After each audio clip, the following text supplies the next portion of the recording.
should have been by the door. Good morning, everyone. Welcome to the special workshop meeting for November 8th. Please rise for the pledge. I pledge allegiance to the flag of the United States of America and to the republic for which it stands, one nation, under God, indivisible, with liberty and justice for all. Roll call, Madam Clerk. Trustee Vogel? Here. Trustee Hein? Here. Trustee Brady? Here. Trustee Here? Here. Trustee Kruger? Present. Trustee Lang? Here. President Argyris? Here. Thank you. Citizens' concerns and comments? There are none, President. Thank you. This morning, we're discussing the fiscal year 2015 budget for the Village of Wheeling, and I'll refer to Manager Sfondolos. Thank you. Good morning. I wonder if it's telling that the finance department are the only ones that ever sit up front and everyone else is way in the back. Always makes me a little nervous. So as we begin this morning, just a couple of opening comments before turning it over for the real meat of the presentation by Finance Director Monchain. A little bit about what it is we're talking about. The operating budget before you was prepared over the last several months under the guidance of each department head responsible for a specific cost center. In accordance with the liaison program presented by the village president, each department head met with their specific assigned elected official in order to discuss the particular line items of their department budget, answer any questions that they may have, bring those questions back to me, and that way we can present them this morning. That process went smoothly and well, and I think was quite beneficial for both the staff side and the elected side to get a better idea of understanding exactly where we are. And speaking of understanding, despite the many pages that are inside this book, being that we are nothing but a service agency, the bulk of these pages are dedicated to a small percentage of the overall budget total that allows us to do our job. Most of our costs are associated with personnel and the impact of having a staff. The rest, a very small percentage, about 20%, not including what is discretionary or non-discretionary, is left for us to do our jobs, to present the core services for the residents and businesses of the village. I think it's important to understand that when you look at how thick this is and when we talk about such large numbers that we do during this meeting, to understand how little of it is actually dedicated to the equipment, to the supplies, to the contracts of getting the job done. I would like to start by saying thank you, not just to the department heads whose leadership allows the work to get done, but also to every member of every department who do the work day in and day out. And as this budget continues to shrink, we have not lessened our core services. We have not lessened our ability to serve the public. And I think that credit goes directly to the employees that are in this room and those that are out on the street right now and at home. So that has not gone unnoticed and certainly comes with mine and the board's appreciation. This year is rather unique in that it provides a perspective that we didn't have in the past.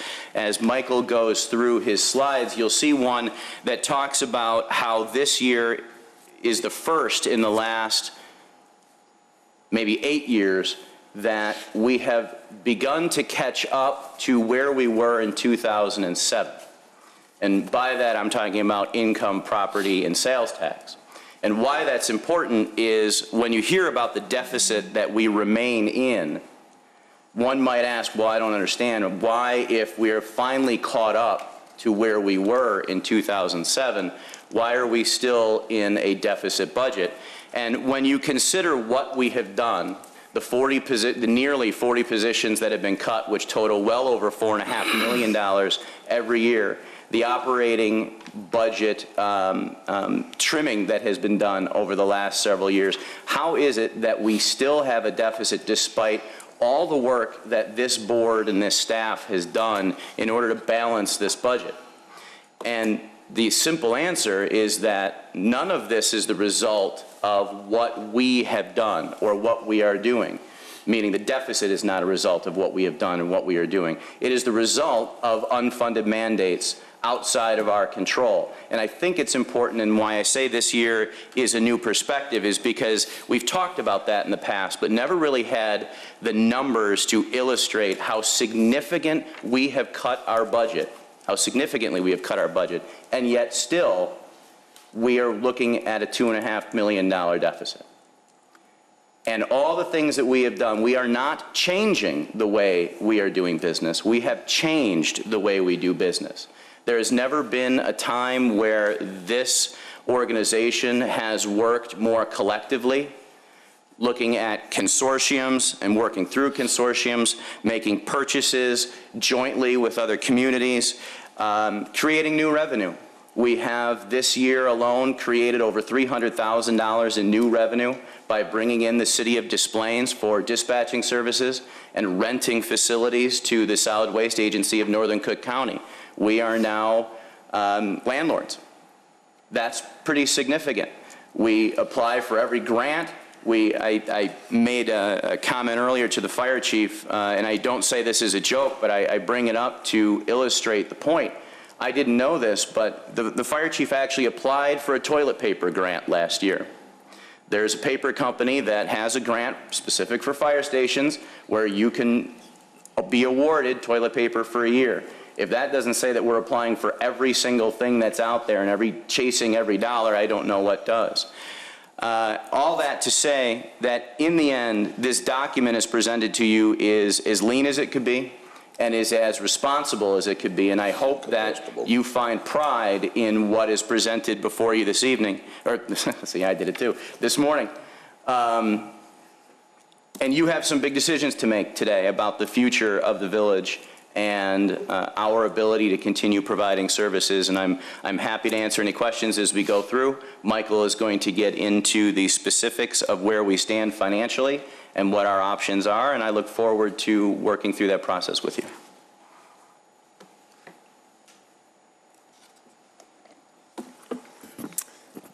All right, good morning. It's always fun when at the beginning of a meeting with a room full of people, your son calls you and asks you where his glasses are. I said, I don't know, Leo, I can't help you. You're on your own. I want to thank you all for being here today. I know nobody wants to give up their Saturday to talk about the budget, but what we do here every year is very important with respect to the budget. And today I'm going to go through and try to give you a high-level perspective of the budget, and then later, if you want to talk about any of the detail that's in the document, we're here to do that, and all of the staff is here to do that. So I'm probably going to interrupt Michael many times, this being the first. Can everyone see the screen if I don't turn off the lights?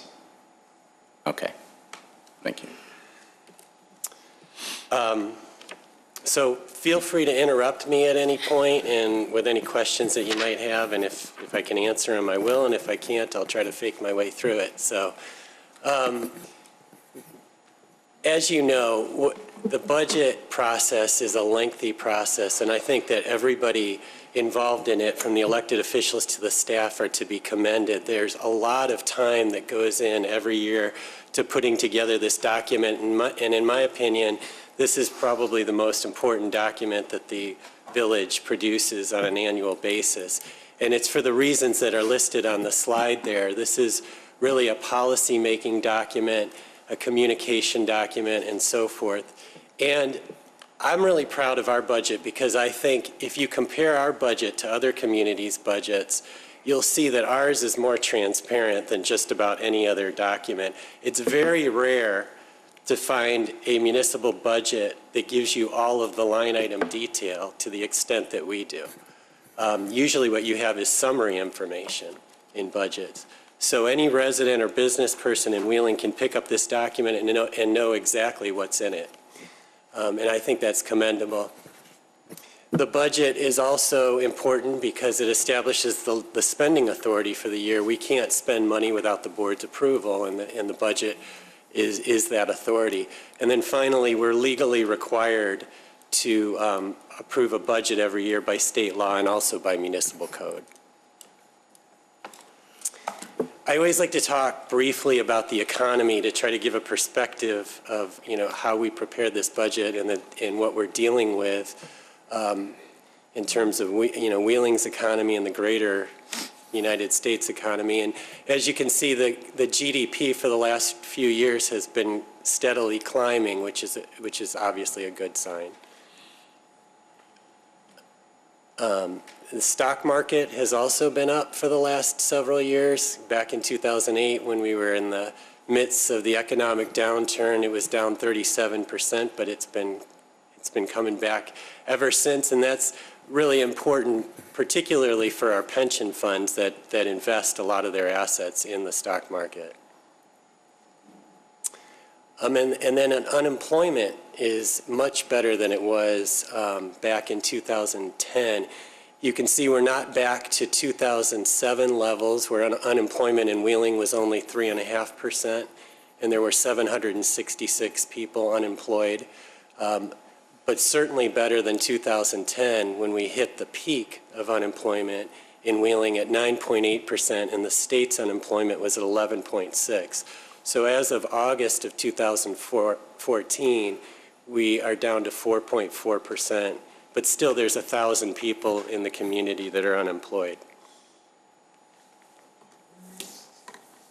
And then, as Manager Sfondilis hit on before, I wanted to I think the most relevant thing that we can look at in terms of the economic recovery that's happened over the last few years is where we are with relationship to where we were before the economy tanked.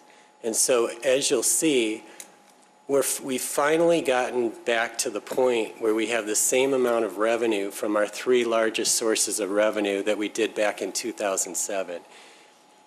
The property tax number that's up there reflects no increase in the levy next year. So if the board were to approve an increase, we would finally be receiving more revenue from those three sources of revenue than we did in 2007. And those represent, with a property tax increase, would represent more than 60% of our general fund revenue.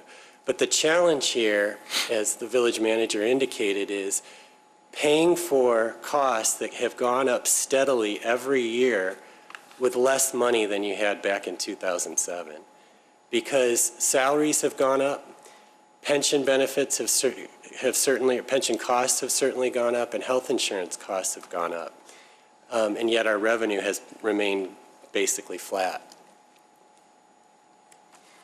I put this slide together because I think it's really very interesting, the story that it tells. And what it shows here is I compared last year's tax levy, the 2013 tax levy, to the 2004 levy, so 10 levies prior, to give you an idea of where our property tax dollars are going. And so if you focus on the column that says 2004 levy, you'll see that back then, 57% of the levy went to the general fund.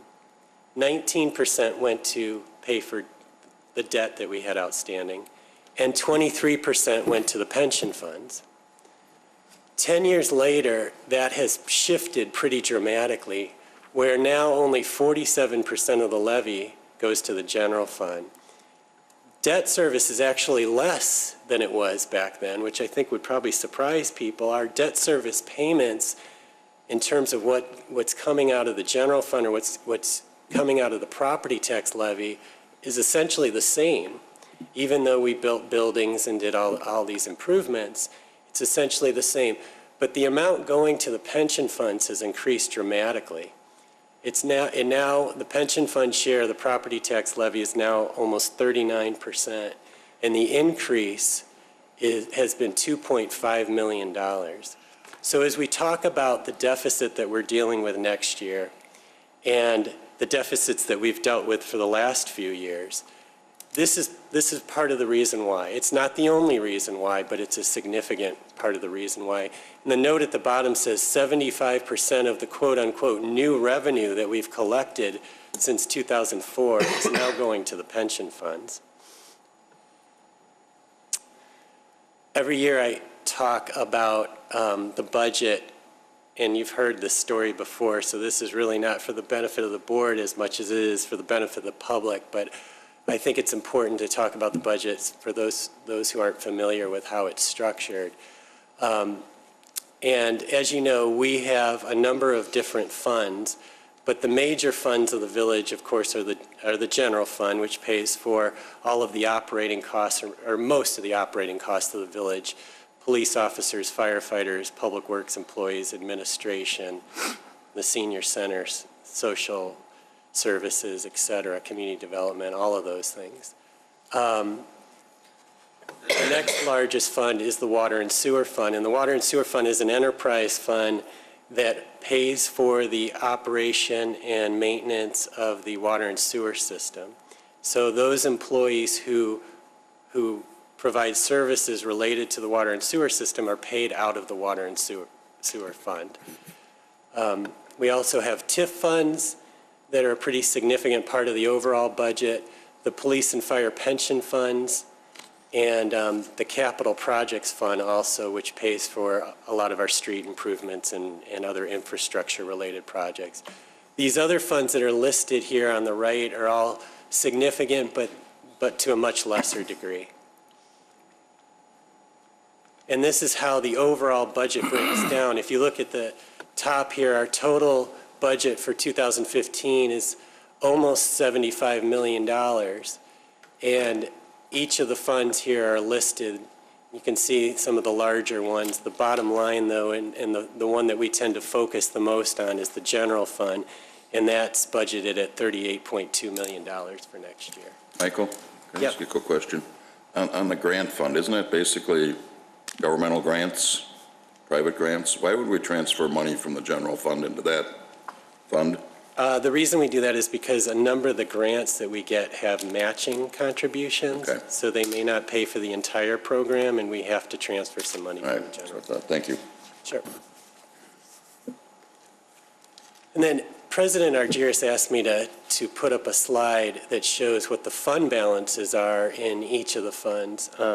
So I'll give you a minute or two to look at this, but basically what this slide shows is what the ending fund balance is estimated to be at the end of 2014, what that represents as a percentage of expenditures, if that's a relevant issue for that fund, and then what the policy is for that fund in the last column, if there is a policy. And not all of these funds have fund balance policies because there's no need to maintain a fund balance. But as you'll see, in the general fund, we expect that at the end of 2014, we're going to have $13.2 million. That represents almost 38% of annual operating expenditures. The Water and Sewer Fund is in pretty good shape at 52% and over $5.6 million. I just want to highlight a couple of these. The Liability Insurance Fund is the fund that we use to pay general liability claims and workers' compensation claims. Our policy there is to maintain 200% of our annual claim expense. We're not there yet. We've been attempting for many years to get there. So the fund balance is only expected to be $1.2 million, which may sound like a lot of money, but it's really not when you consider what our claims are on an annual basis. And then we also have the 911 fund, which pays for emergency services related activities and fire dispatching and so forth. At the bottom of the page, I have the Capital Equipment Replacement Fund. I'll go into some more detail about that later, but the balance at the end of 2014 in the SURF Fund is expected to be $4.9 million.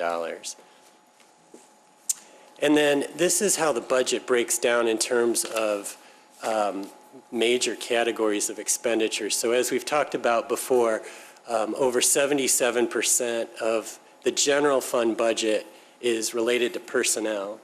And then we have 15% for what I'm calling non-discretionary funds, and then 7% for discretionary funds. And the way that breaks down is shown on this slide. So the 77% goes to pay for salaries and overtime, health insurance and pensions and that kind of thing. And then there's about $5.8 million of what I'm describing as non-discretionary items. And again, these are the things that I mentioned before, like workers' comp claims and general liability claims, capital equipment replacement costs, firefighting supplies, things like that, things that the employees need in order to provide core services to the public. So while that's a lot of money, these are things that are difficult to cut out of the budget without affecting core services. And then at the bottom of the page is what I've described as discretionary items. It's about $2.7 million in total. And I put discretionary in quotes because you could debate whether you can cut some of these things too. Economic development programs, I think, are very important to the village and to the future of the village. So it would be difficult to cut that. And then we have streetscape and landscape maintenance and training and education and things like that, all of which, when you cut those things, have an impact on the services we deliver. So when we talk about trying to eliminate a budget deficit, this is the challenge. It's very difficult to cut the budget without affecting core services. And just to point out, even of that 2.7 million, between minor street repairs and contractual landscape maintenance, we're probably at $2 million or more. Okay, this slide compares the results of 2013, which is our last full year, fiscal year, to 2012 to just kind of show you how we're trending. And a couple things I just want to highlight here. One is, I think everyone is aware that our bond rating was downgraded in February of this year from AAA to AA plus by Fitch Rating Services. And the two reasons that they cited for the downgrade was the decline in the community's EAV, which is not anything that anybody can control directly, and the drawdown on the village's fund balance. So the fact that we've been drawing down on fund balance for a number of years has now been noticed by the bond rating agencies, and it's something that we really need to work to reverse. The other thing I want to highlight is the fact that we have not issued any new property tax related debt since 2009. So I think that's a good thing. For the last 5 years, we have not sold any new bonds that would impact the property tax levy. The only bonds we sold were in the water and sewer fund to pay for the water meter program, the new water meter program. Michael, And, I'm sorry. a question for you about the bond rating. Yep. How long does it take to improve it? Let's say we started to make, amends to reverse that situation. If we did something in 2015, would the bond rating then go up in 2015 or 2016? Or how long of a period do you have to show I think that effort? if we were able to show a couple years, 2 to 3 years of surplus budgets, I think we could make a strong argument with the bond rating agencies for an upgrade at that point. And we appeal to them? They do an annual rating review with us, and it's something that I'm involved in. John Malanaphy is involved in. He talks to them about economic development-related issues. Drew Garcia is involved in it, and we try to convince them that we're on the right track, and so we would make that argument. We would make that argument, and it's ultimately up to them. After they review all of our. But it could take a period of. It could take a period of time. I wouldn't expect it to happen right away. Okay, thank you. Michael, one other question. Is that a formula that they basically use to? They have a number of formulas and ratios that they use that they apply to our financial statements and to things like the village's EAV and so forth. But yeah, it's not one formula, it's a number of criteria that they use. And in respect to the EAV, isn't some of the other surrounding communities in a similar situation as well? Yes, absolutely. Everybody's been dealing with declining EAV. Thank you. And then I just wanted to show you what the change has been in the funded status of our pension funds, and I'll talk a little bit about this more later, but you can see that generally speaking, the police and fire pension funds are about the same as they were last year in terms of their funded status. IMRF has improved from 73% to 78%.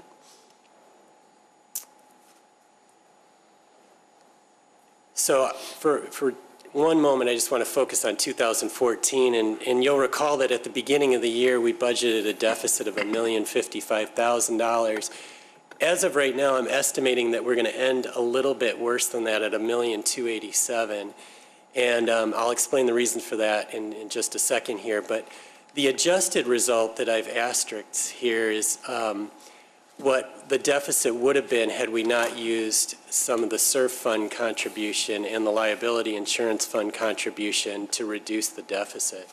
So again, as I mentioned before, based on these numbers, we're looking at an ending fund balance of about $13.2 million, or 38% of operating expenditures. And the reasons for this result are, there's basically three of them.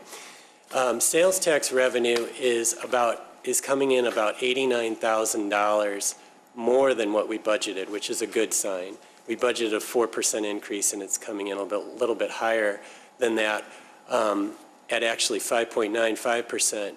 But the important thing to note here is that we did receive a one-time use tax payment, I think it was in August, and if you exclude that one-time payment, the increase in sales tax would be 2.63% for the year. Income tax revenue is actually less than what we budgeted. And so the increase in sales tax is sort of offsetting the decline in income tax, and overall our revenue is going to be pretty close to what we budgeted. And our expenditures are trending about $230,000 over budget, and it's almost entirely due to the winter that we had and the amount of money that we had to spend on overtime as a result of that. I'd like to speak to that for just a second. Sure. This is a bit of smoke and mirrors when you look at, because an increase in $230,000 sounds like we're working more than we did in the past. And it's true, and Tony, I think it was, the first week of February, you had already expended all of your overtime in Public Works? Something close to that. It was, actually, I think end of January. But End of January. Yeah. The reason I bring it up, though, is because for the past 5 years, we've been cutting the budget in order to provide accurate numbers. One of the problems with overtime is it's dependent on emergency situations, whether that's a fire, whether that's a flood, whether that's snow. So while this is up $230,000, it's not like if you looked at a trend of what we were spending, we're fairly even, but for those emergency situations. The issue here, though, is because we've cut overtime so much, that's why we're going over, because we're trying to give you a budget that is accurate based on averages, and obviously those outlying events are going to create spikes. So I just wanted to make that clear. Okay. So what is the goal when we meet to talk about the budget and we set the policy for the future?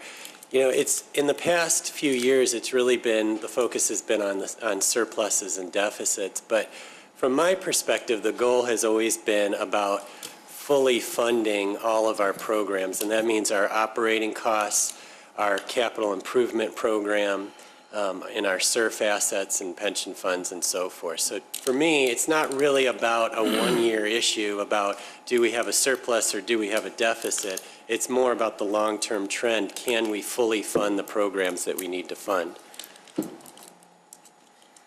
And this is the history in the general fund going back to 2008. And I just want to explain this because I've got a couple of different columns here with different information, but the first one is the audited surplus and deficit. So if you were to pull out a CAFR, these are the numbers that you would see. And as you'll see, for 5 of the last 7 years in the general fund, we've ended the year with an actual deficit. And in the 2 years that we had a surplus, the surplus was basically achieved as a result of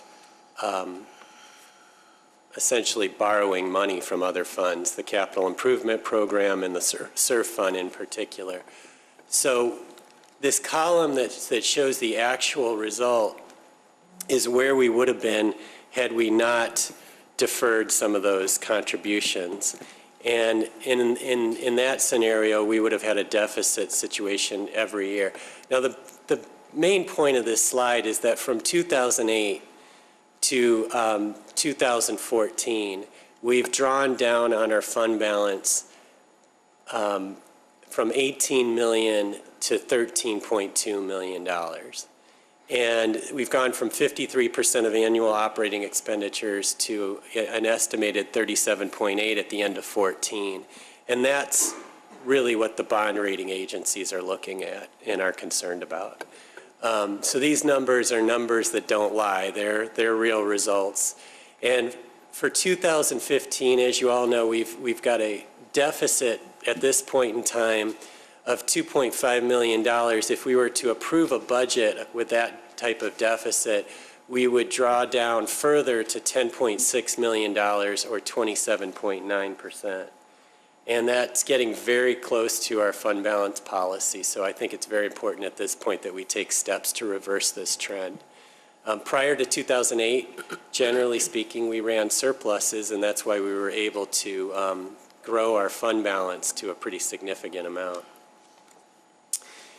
Now, every year I do some benchmarking, and these slides are really courtesy of Mike Morrow, who did a lot of research for me. But I think it's very important if as a resident or a business person, when you pay your tax money to the village, you want to know that you're getting the best return on your investment, so to speak. And I think it's very important to compare how we're doing to other communities to try to make the case that we're doing a good job for our residents. It's also important to note that despite the size of the community, despite the income of the community, the responsibility of municipal government remains the same.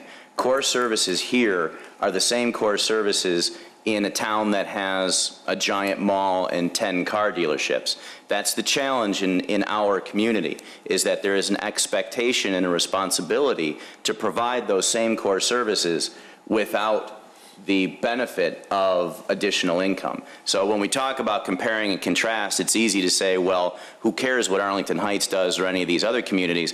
But in the end, we're all providing the same level of service. Of course, if you're a larger town, you're doing it, exponentially more. But the bottom line is police, fire, community development, public works, infrastructure, all of those things have a cost that you can't escape. There is a bottom line cost for providing services that you can then grow based on your population, but that's why these comparisons are important as well.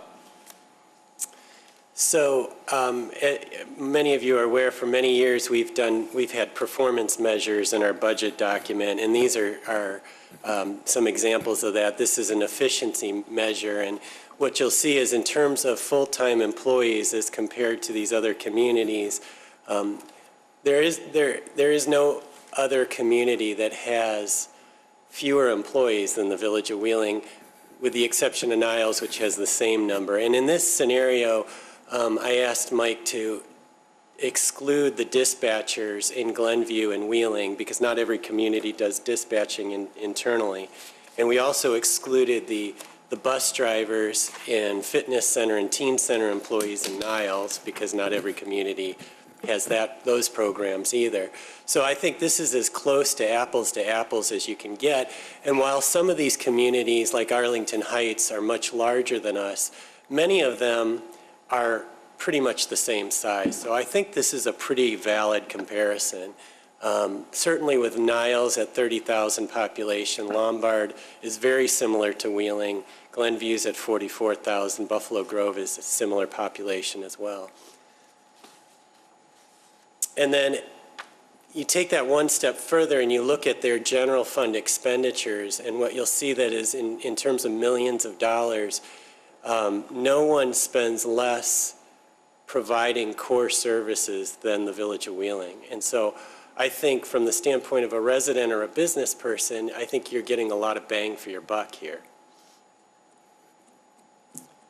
And what's striking, though, is when you look at general fund revenue, and I think this gets to the heart of the problem of what we've been dealing with for the last few years, we're providing those core services with less money than any of these other communities. The closest one to us is Buffalo Grove, and they bring in nearly $5 million a year more in general fund revenue than we do.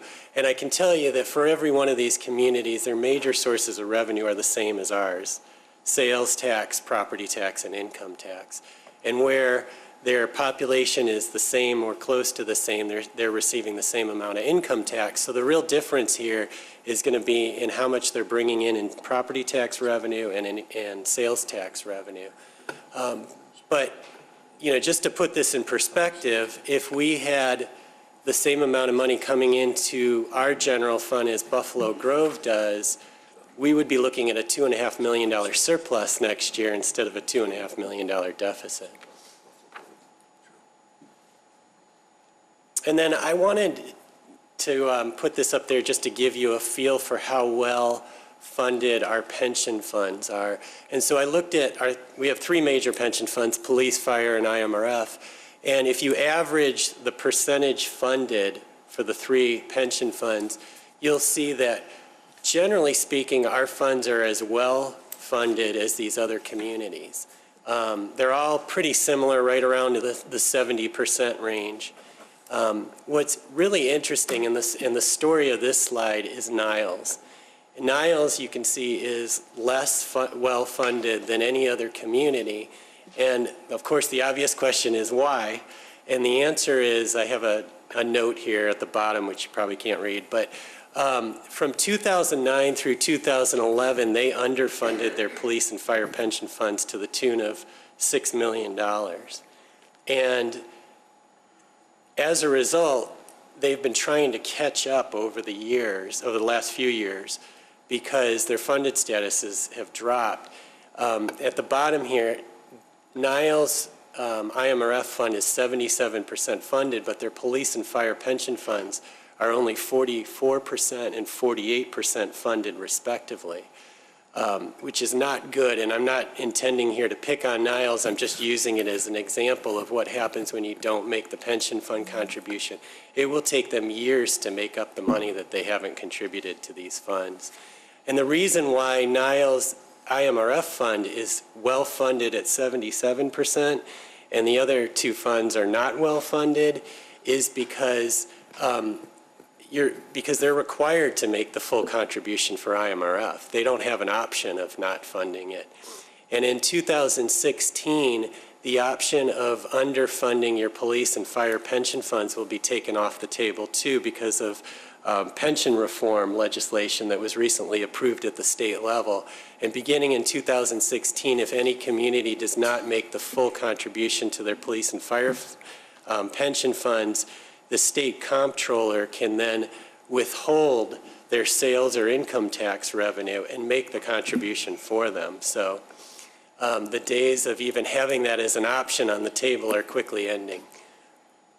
Michael, one question on the funding of the pensions. Did we get a late start in really funding these in the past? I mean, well, that's a question that comes up a lot, and you know, I always give the same answer to that question, and the answer is that the Village of Wheeling has always made the required contribution to their three pension funds.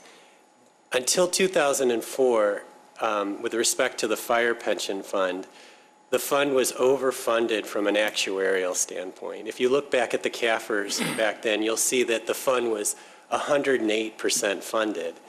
And so there was no need to make a contribution back then.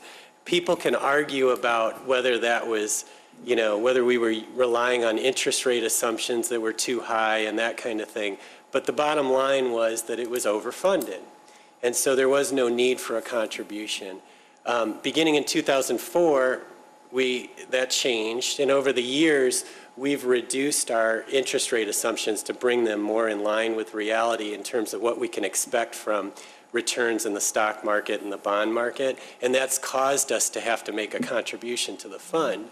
But I don't want anybody to be mistaken about the fact that this village board and previous village boards have always done the right thing. So I think we need to be clear on that point, that we've always made the contribution, and that's why our funds are relatively well funded. They're not 100%, which is what we would want, but they're not Niles either. thank you. And then in terms of unfunded liabilities, when you talk about how much money do we owe to the pension funds, and this goes to Trustee Lang's question, you'll see that Wheeling's pension funds are actually, from an unfunded liability standpoint, better funded than any of these other communities. So on the one hand, we owe $41 million to our pension funds, which is not great. But on the other hand, it could be a lot worse. So all of these pension funds have suffered over the years because of the declines in the stock market. And 2007, 2008, 2009 really hit these pension funds hard. But relatively speaking, we're doing okay. Can I ask you a question? Sure. Going back to your statement, your answer to Trustee Lang. Okay. Just to be clear, your comment at the Village of Wheeling past boards in the last 20, 25 years have done their contribution to the pensions. I've done a lot of investigating. You and I have talked for many years about this. It was based basically on actuary assumptions. Assuming that we were going to get 8.5 or 9% on our investments with our pensions. Physically, dollar-wise, did we make contributions 20 years ago? Honestly, no. We really didn't, like we're doing now. So based on what their projections were on our rate of return on our investment of our pension funds, these guys thought that 8.5, 9% was going to be forever. And Michael's right. Based on their assumptions, in 2004, we're going to be overfunded. That didn't happen. We had the opportunity. We could have done more back then. We didn't, based on actuary figures. I just want to be clear on that. Since Michael's been around, we've been doing it, physical dollars into those pension funds. We're back in the 90s. That wasn't the case. And just wanted to clarify that a little. With respect to police and IMRF, we've made the contribution every year, even going back to the 90s. Right. Fire is the exception. It is. You're right. Okay, thank you. Michael? Yeah. With respect to the mandate by the state, are we still under that to be 100% funded by 2040? We have to be 90% funded by 2004. 90% Mandate. Yeah. And so when we make a pension contribution every year, we're making a contribution to pay for the cost of the benefits that are being earned now and to address that unfunded liability by 2040. And our contributions will have to increase as time goes on because we got a lot of people been retiring lately. Doesn't that get added? Well, to the actuary takes that into consideration in planning retirement. So the pension contributions will go up, but they shouldn't go up dramatically. Are we making attempts to overpay or over-contribute to this fund so we can be 90% funded by 40? We haven't over-contributed, but we've made the contribution that we have to make according to the actuary. If we had the money to over-contribute, that would be something we might want to take a look at. But, with the way things have been lately, it's not even been an option. Plus the mortality rate changed too, didn't it? It did. Well, the mortality tables changed. Tables. Yeah, and that changed things a little bit too. But again, relatively speaking, compared to these other communities, we're doing all right with our pension funds. So certainly not where we want to be, but not too bad. And then finally, I wanted to talk a little bit about GASB 45, which deals with other post-employment benefits. And this is one area where we lag other communities. And other post-employment benefits really refers to retiree health insurance costs for the most part. As you'll see, compared to these other communities, we have a liability of $19.4 million to pay for retiree health insurance. Most of that is related to employees that were here before 1981 and qualify for village-paid health insurance once they retire. And most of these communities, well, I shouldn't say most, but some of these communities do not have a program like that. So they don't have the liability that we do. Northbrook and Buffalo Grove, Mount Prospect as well, I would suspect they do not pay for retiree health insurance. And we stopped doing it in 1981, but yet we're still having to deal with this cost, and this is indirectly reflected in our financial statements as well. So for 2015, you can see that we've budgeted $630,000 to pay for people who are no longer working for us. We're paying for their health insurance benefits, and that's a challenge that we have to deal with. Michael, why don't you go back to that? Why don't you explain why that program went into place? What was the history of that, for Wheeling anyway? Well, it was before my time, but I will tell you that And mine. from what I understand, at the time, the village was dealing with some pretty significant financial issues, and pay raises were going to be very difficult to hand out to employees. So the deal that was reached at the time was in lieu of a pay increase or a larger pay increase, employees were offered retiree health insurance. And at the time, health insurance was relatively cheap, so it probably made sense to do that. As we now know, health insurance is very expensive, and we're still dealing with the effects of that. When was that done, Beck? What era was that? Well, 81 was when it was phased out, so it must have been, I guess, in the 70s that. 1970s? Thanks. Some of these other communities, by the way, they don't offer retiree health insurance, but they still have a liability, and that's due to something called an implicit rate subsidy, which means that when employees retire, they're entitled to stay on our health insurance plan. And even though they're paying a premium, we're subsidizing that because, as you know, as you age, you tend to have more health insurance claims. And so the premium that you're paying does not cover the cost of your health insurance claims, and the village ends up subsidizing that cost. And that's why in communities that do not directly pay for retiree health insurance, they still have a liability. Just as an FYI. So included in the budget for next year, of course, are core services, and that's all of the services that you're aware of. And we also have budgeted next year, and I think this is significant, $11.5 million in capital improvement programs. I didn't list them all up here, but I tried to highlight some of the more expensive ones, and we can certainly talk about that later.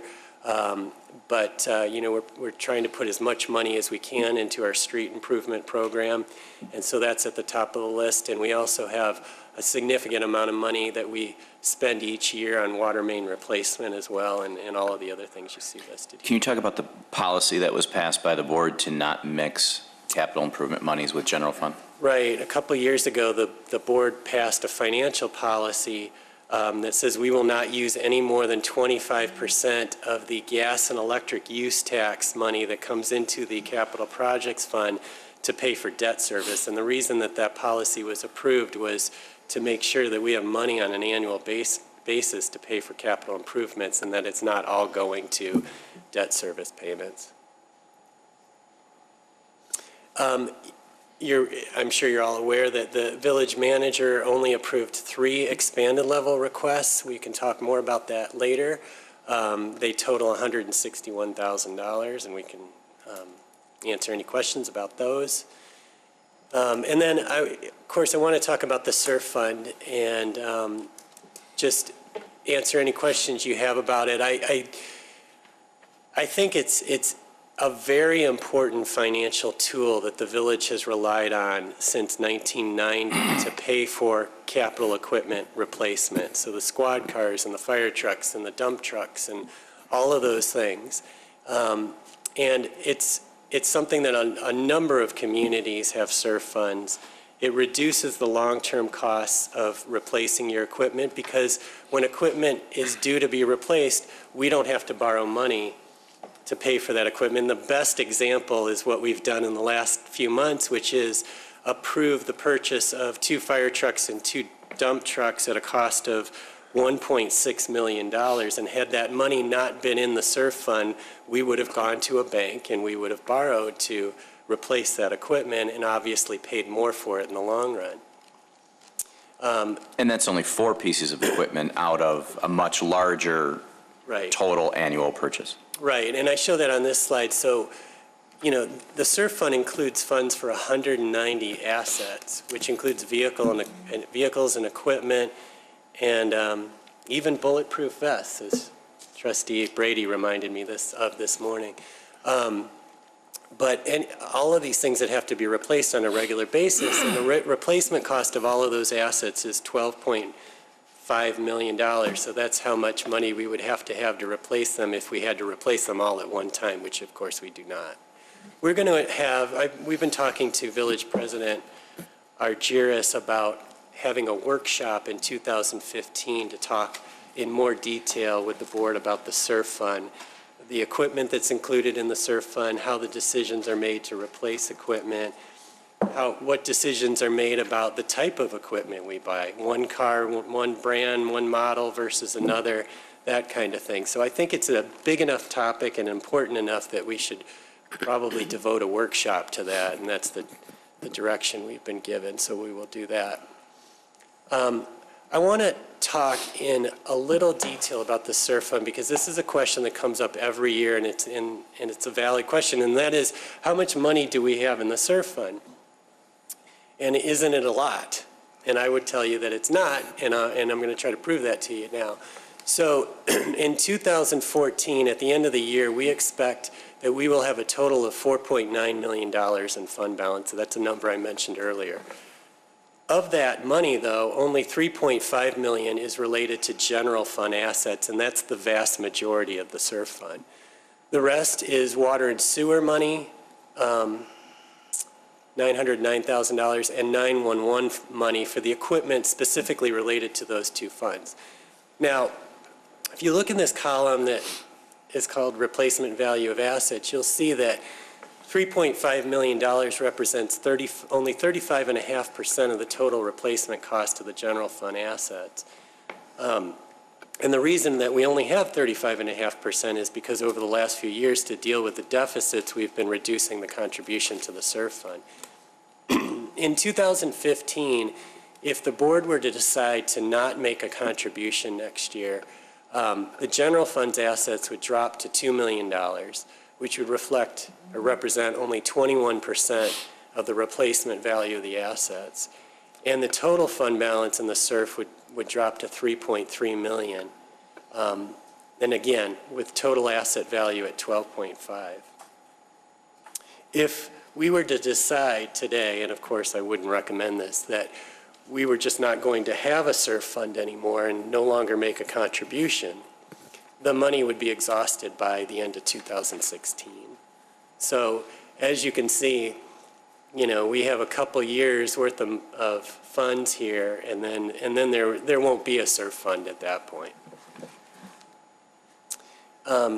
Now this slide I think is a very interesting slide, and it's one that was given to me by Fleet Superintendent Chuck Spratt. And over the last several years, we've been holding on to equipment as long as we possibly can before replacing it. And the result of that, though, is that our annual maintenance costs continue to go up. So I think the story behind this slide is that while we go through, and Chuck Spratt goes through a rigorous process of evaluating every piece of equipment before a recommendation is made to replace it. Last year, I think I showed you he's got these spreadsheets with these point systems that he allocates to the equipment, and it's pretty sophisticated. You know, we don't replace equipment unless it's absolutely necessary. But when you hold on to equipment for perhaps longer than you should, then your maintenance costs go up. So you pay for it one way or the other. And then I wanted to just touch, yeah. Let's ask Chuck to come on out for a sec. Okay. Let's go back to SURF just to. You want this slide or that? Well, the next one's fine. But I think what I like to do is recognize Chuck, because this is, for the last few years, has been really tough on the department itself. And you've kept things moving and running, and you're lucky you got a good staff. I mean, you got a great maintenance crew and mechanics, and it's awesome. But anything else you want to add to what Mr. Monashane had said regarding the SURF and and where we're at on that. I know we're going to have a workshop next year on this thing, and we're going to go through everything on it, but it's tough. I get it. It's tough, and the stuff only lasts so long. And but again, you make the analogy here of $800,000 or $900,000 in maintenance cost. Well, we just saw this year, you could buy 2-3 dump trucks, and there's your $900,000 in maintenance costs, you know, versus buying new. So I think you're always going to have that. Correct me if I'm wrong. You're always going to have maintenance and repairs or what have you. Right. So I just wanted to bring you up if there's anything that Trustee Brady or anybody had regarding the maintenance part of Public Works or the mechanics part of it. It's probably a good time to bring it up with Chuck right now. I still have a little bit of a problem with the amount of the contributions we're making every year. Yeah, I know we have $12 million worth of equipment. I know that it's going to have to be replaced at one time or another, but it seems like carrying that kind of a savings account when we're in trouble financially doesn't make sense. You know, it's just like anybody, you have a problem with your finances. You don't just keep putting money into the savings account. You got to hold some of that back to get caught up, and then you can start doing that again. And I'm not saying deplete the SURF. I think it's a very, very good idea. But, you know, when we're carrying the kind of balance that we are in here, and we're still, each department, we're making the $1.some million worth of contributions to the SURF every year, for what? As a matter of fact, in some of the stuff, they say the incidentals in there, we have bulletproof vests in the SURF fund.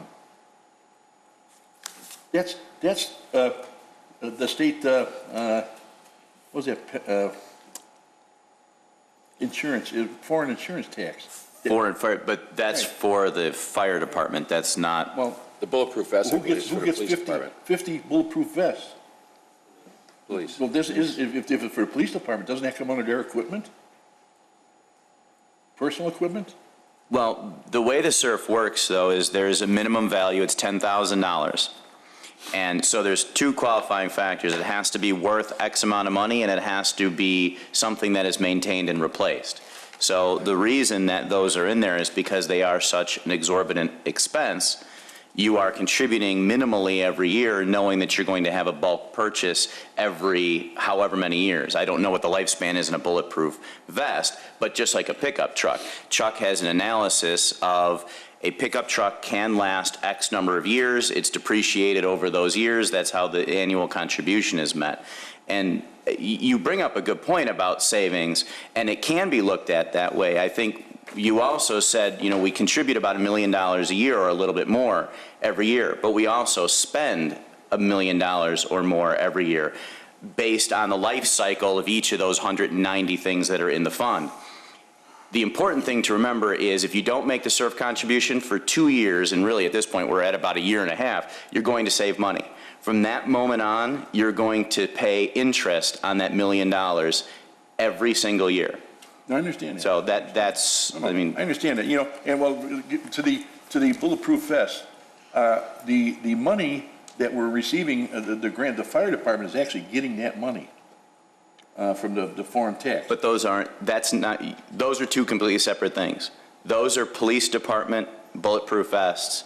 The foreign fire vests are paid for, like you said, through the foreign firefighter tax, but that's not those vests. All equipment that the fire department, that the police department buys, one item is in here because it's $50,000. What about all the other stuff that the police department buys? For personal It's use? in there. All the, you talking about squad cars and all that? No, I'm not talking about squad cars. This is a personal item. You know, you're buying them in bulk. This is no different than if we buy their guns, if we buy their holsters, if we buy their uniforms. You add all of them up, it's over $50,000. Why ain't that in there? But it's not about, Bill, I mean, it's about the value of the specific item. We don't have other items in the police department that total $10,000. Otherwise, we would do it. I don't know how else to explain it. The vest programs, the vests expire in 5-year increments, so we budget, so there's not a large ticket item in any given 5th year. And just so the board understands, the vest program is 50% refunded through a grant. So is the grant money put into the SURF fund then? It's factored into the amount that's budgeted in the SURF. Okay. Because to me, the SURF vehicles, mainframe computers, you know, the high buck stuff like that is what the SURF is for. I think maybe the best way to answer your question, and Chief, correct me if I'm wrong, the reason they are in there specifically is because they're replaced in bulk, correct? And they have to be. They have to be cycled through in 5-year increments, correct? Yes. Not every fifth year, obviously, as officers get hired, it's offset, and we can control, or because we know the expiration of the vests, we know how much to budget accordingly and include the fact that it's 50% covered by the grant. Okay, fair enough. I'd also like to add, we have there is a financial policy that dictates what goes into the capital equipment replacement fund. It's anything over $15,000, either individually or in aggregate. You're close. That was close. You're close. A lot of numbers. Yeah. Well, in reality, we're talking pennies, but I just felt it was strange to seeing that in the SURF fund. It's a great question. You know, as far as holding back a year, I wouldn't want to hold back a year. But you know, when you're looking to pick up some dollars to reduce a deficit, and you have an opportunity to pick up a little under $1 million or whatever we'd want to derive at for this year, I'd say we got to use the opportunity. We just can't sit back and say, okay, well, we'll put that there. Now, where do we get the $2.5 million we're short? You know, you ain't going to find it anyplace because, you know, salaries, you can't fool with salaries. You know, I think that's certainly an option, and it's an option that the board has taken advantage of several times over the last few years. The problem that is that we're now getting to the point, to a critical point with the SURF fund, where if we decide to no longer make contributions, then what we're really deciding is to not have a SURF fund.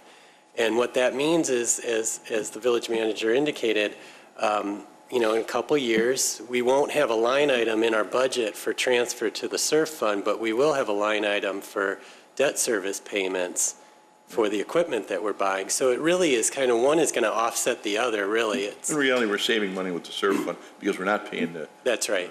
But you're also asking a critical question. I mean, really, this question that you're asking now is exactly why we're here today. Because skipping a payment is fine, but the expectation of skipping a payment means that you have a one-time opportunity to plug a hole.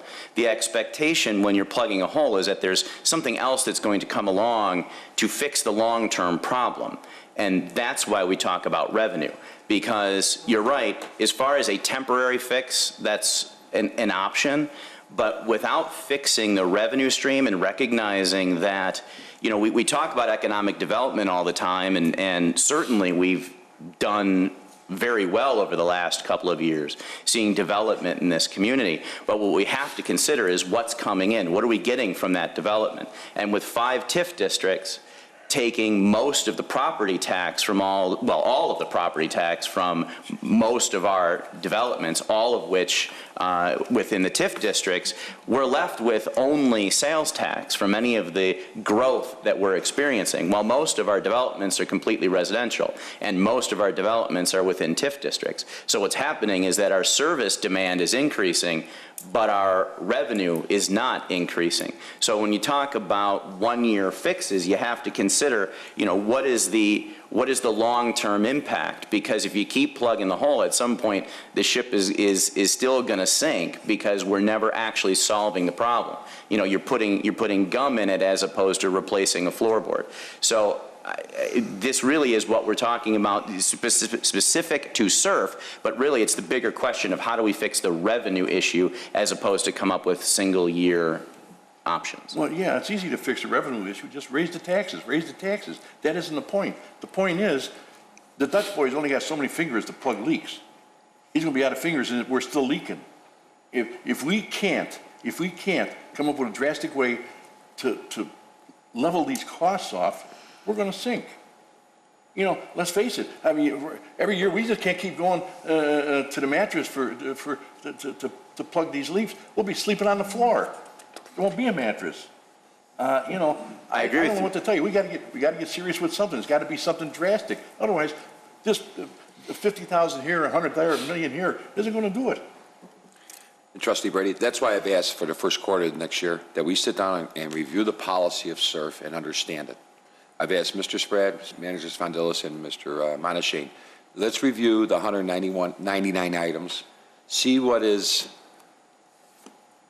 needed today, what things aren't being utilized, and let's get a program in place that we can all understand, and then we have a policy in place for the next 5 years, a 5-year policy regarding replacement, regarding how we fund it, and move forward. Because you're right. Every year, we see these big dollars, and it's like, it's perception. It's an open checkbook to buy new stuff. And that's not the case, as we sit up here and we learn. So the first quarter of this year, staff is working on getting that together. I'm all for that. Yeah. And, you know, and I just think we get a good understanding. I We think feel good about what we're doing. We can salvage this whole Absolutely. thing. Because you can't keep blaming pensions. People earn them pensions. You know, and it's only going to get worse. It's never going to get better as more people retire.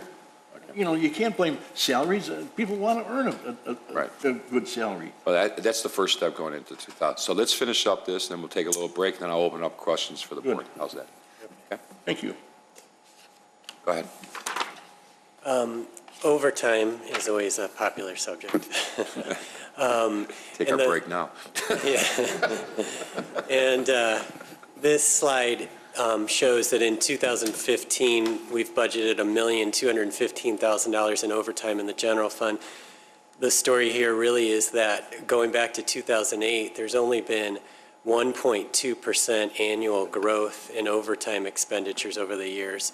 So I really think that our departments have done an excellent job of trying to hold the line on overtime. Okay, the next couple slides just show you a number of expanded level requests that were requested by the departments but not approved by the village manager. I'm not going to go into any kind of detail, but if you want to come back to them later, we can do that. There was $1,519,000 of items not approved by the manager and not in the budget document, or in the budget totals, I should say. In addition, there were a number of personnel requests throughout the departments for more employees.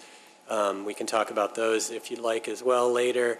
Those total $2 million, and those are not included in the budget either. And again, we'll come back to the requests from the community groups. You saw the question mark. That's for the Dollars for Scholars and the Wheeling Historical Society that have sent us letters requesting contributions be made to those groups. So we'll talk about those when we talk about the pink sheets. Very briefly, the budget does include a 4.5% increase in the water and sewer rates for next year, which is 30 cents per 1,000 gallons. It would equate to another $25 per year for the average resident who uses 7,000 gallons per month. And our water and sewer fund is well funded because we've increased the rates on a regular basis to pay for our proactive water and sewer repair and replacement program. And the good news here is the new developments that are coming online in the next few years will help our water and sewer fund as well. One of the challenges that we have in the water and sewer fund is the fact that our sales have declined steadily year after year from 2005 to 2014. That's a pretty consistent pattern. It's 26% over time. And it's not unusual. It's something that most communities are seeing as a result of energy-saving appliances and foreclosures and things like that. People are using less water than they did in the past. And then just real briefly on the property tax levy, as you know, we've talked about we're facing a $2.5 million deficit for next year after cutting expenditures substantially over the last several years and dealing with revenue that's essentially not grown. We have talked about in our strategic planning sessions about the need to establish a multi-year tax levy plan, and I think that's something that we need to address early next year. As you can see, here's a history going back to 2000 of what our rate increases have been, our tax levy increases. And there were a couple years, as you're all aware, that we didn't increase the tax levy due to the economy and its impact on everyone. And I have a slide here that I'll get to in a minute that shows what the impact of that is. But the question that often comes up is, why do property taxes have to go up? And the reason is because, as we've talked about, wages, health insurance, pension benefits, and all the other things that are in the budget go up on a regular basis. So next year, we are anticipating a 3.86% increase in salaries and wages, and that includes both a cost of living adjustment and people who are still eligible for step increases. Health insurance costs are anticipated to go up 3.27%. Can I interrupt for just a second before people get excited? That 3.8% is not a cost of living increase, so any union guys out there or anyone else, we're not getting 3.8% increases. It's a combination of step increases and cost of living adjustments.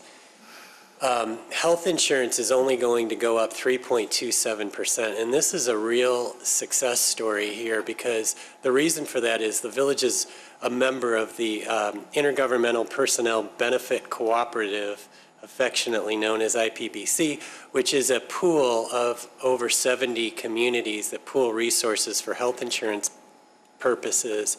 It's been very successful, and as a result, our increases the last few years have been significantly less than the rest of the world out there.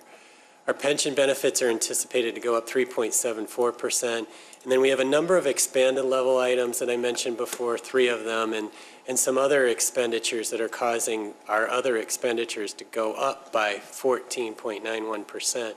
So the total increase in expenditures for next year, for which we need new revenue, is $1.683 million. And so knowing that we need $1.683 million, we have to then figure out where it's going to come from. And we're anticipating an increase in sales tax of 4%, which equates to $386,000 of new revenue. Same thing with income tax. That generates $144,000 of new revenue, and all of our other general fund sources are anticipated to go up 2.95%. So that leaves us with a shortfall of $853,000, and that's what creates pressure on the property tax levy. And then getting back to what I was talking about before, this is something that Village President Argyris asked me to look at, and he asked the question, what was the impact of not doing a property tax levy increase in the 2 years, 2007 and 2011, that we didn't do an increase? And as I've mentioned before, the impact to 1 year is rather minimal. As you can see in these columns, it's $300,000 to $400,000, which is a lot of money, but not a ton in the grand scheme of things. But the impact over time, the compounded impact, is really huge. So what I did here is I assumed 4% increases in those 2 years that we did 0. And had we done 4% increases those 2 years, this year, well, in tax year 2013, which is fiscal year 2014, we would have had another $942,000 in revenue in the general fund. So for next year, instead of looking at a $2.5 million deficit, we'd be looking at about a $1.5 million deficit. Still a deficit, but a little bit more manageable. And the impact to fund balance over the years has been $4.2 million. So in other words, we would have, either in our SURF fund or our general fund reserves, or otherwise in our capital fund, we would have another $4.2 million. So that, as you can see, the impact of the decision, whatever it is, with respect to the property tax levy is significant and impacts future years too. We are still one of the lowest portions of the tax bill, especially as compared to the school districts. We're just under 12% now, and you can see where the rest of your property tax bill goes to. On the left, though, these are all of the services that you get from the village, and I don't think I've listed them all here, but some of them more significant services that you get from the village for your property tax dollars. So I think you get a lot of bang for your buck. And that's really all I have to say at this point. I'm happy to answer any questions. As I said, we'll go through the budget with the board and answer any questions you have about specific departments or the tax levy or anything like that. Okay, let's take a little short break, maybe about 15 minutes, and we'll come back and we'll open up for a discussion. How's that? Okay. Break, we just got.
Okay, we're back live. Everybody's here? I just want to make a couple of comments before I open it up. We started this liaison program, and each trustee reached out to each department head, and I want to thank them for taking the time. This is my 14th, 15th budget, and I don't think any board worked harder on reviewing this budget than this board. Spending the time with their department heads, which I thank each one of the department heads for taking the time to sit down with their liaison and go over things. But I thought what I would do is just go down the board briefly and ask, if you have any comments regarding the department that you represent as a liaison and that you want to share with the rest of the board. And then we can open up in general questions to any department from any one trustee regarding the budget itself. So with that, I'll start with Trustee Brady, who is liaison to the Senior and Social Service Director, Weezer.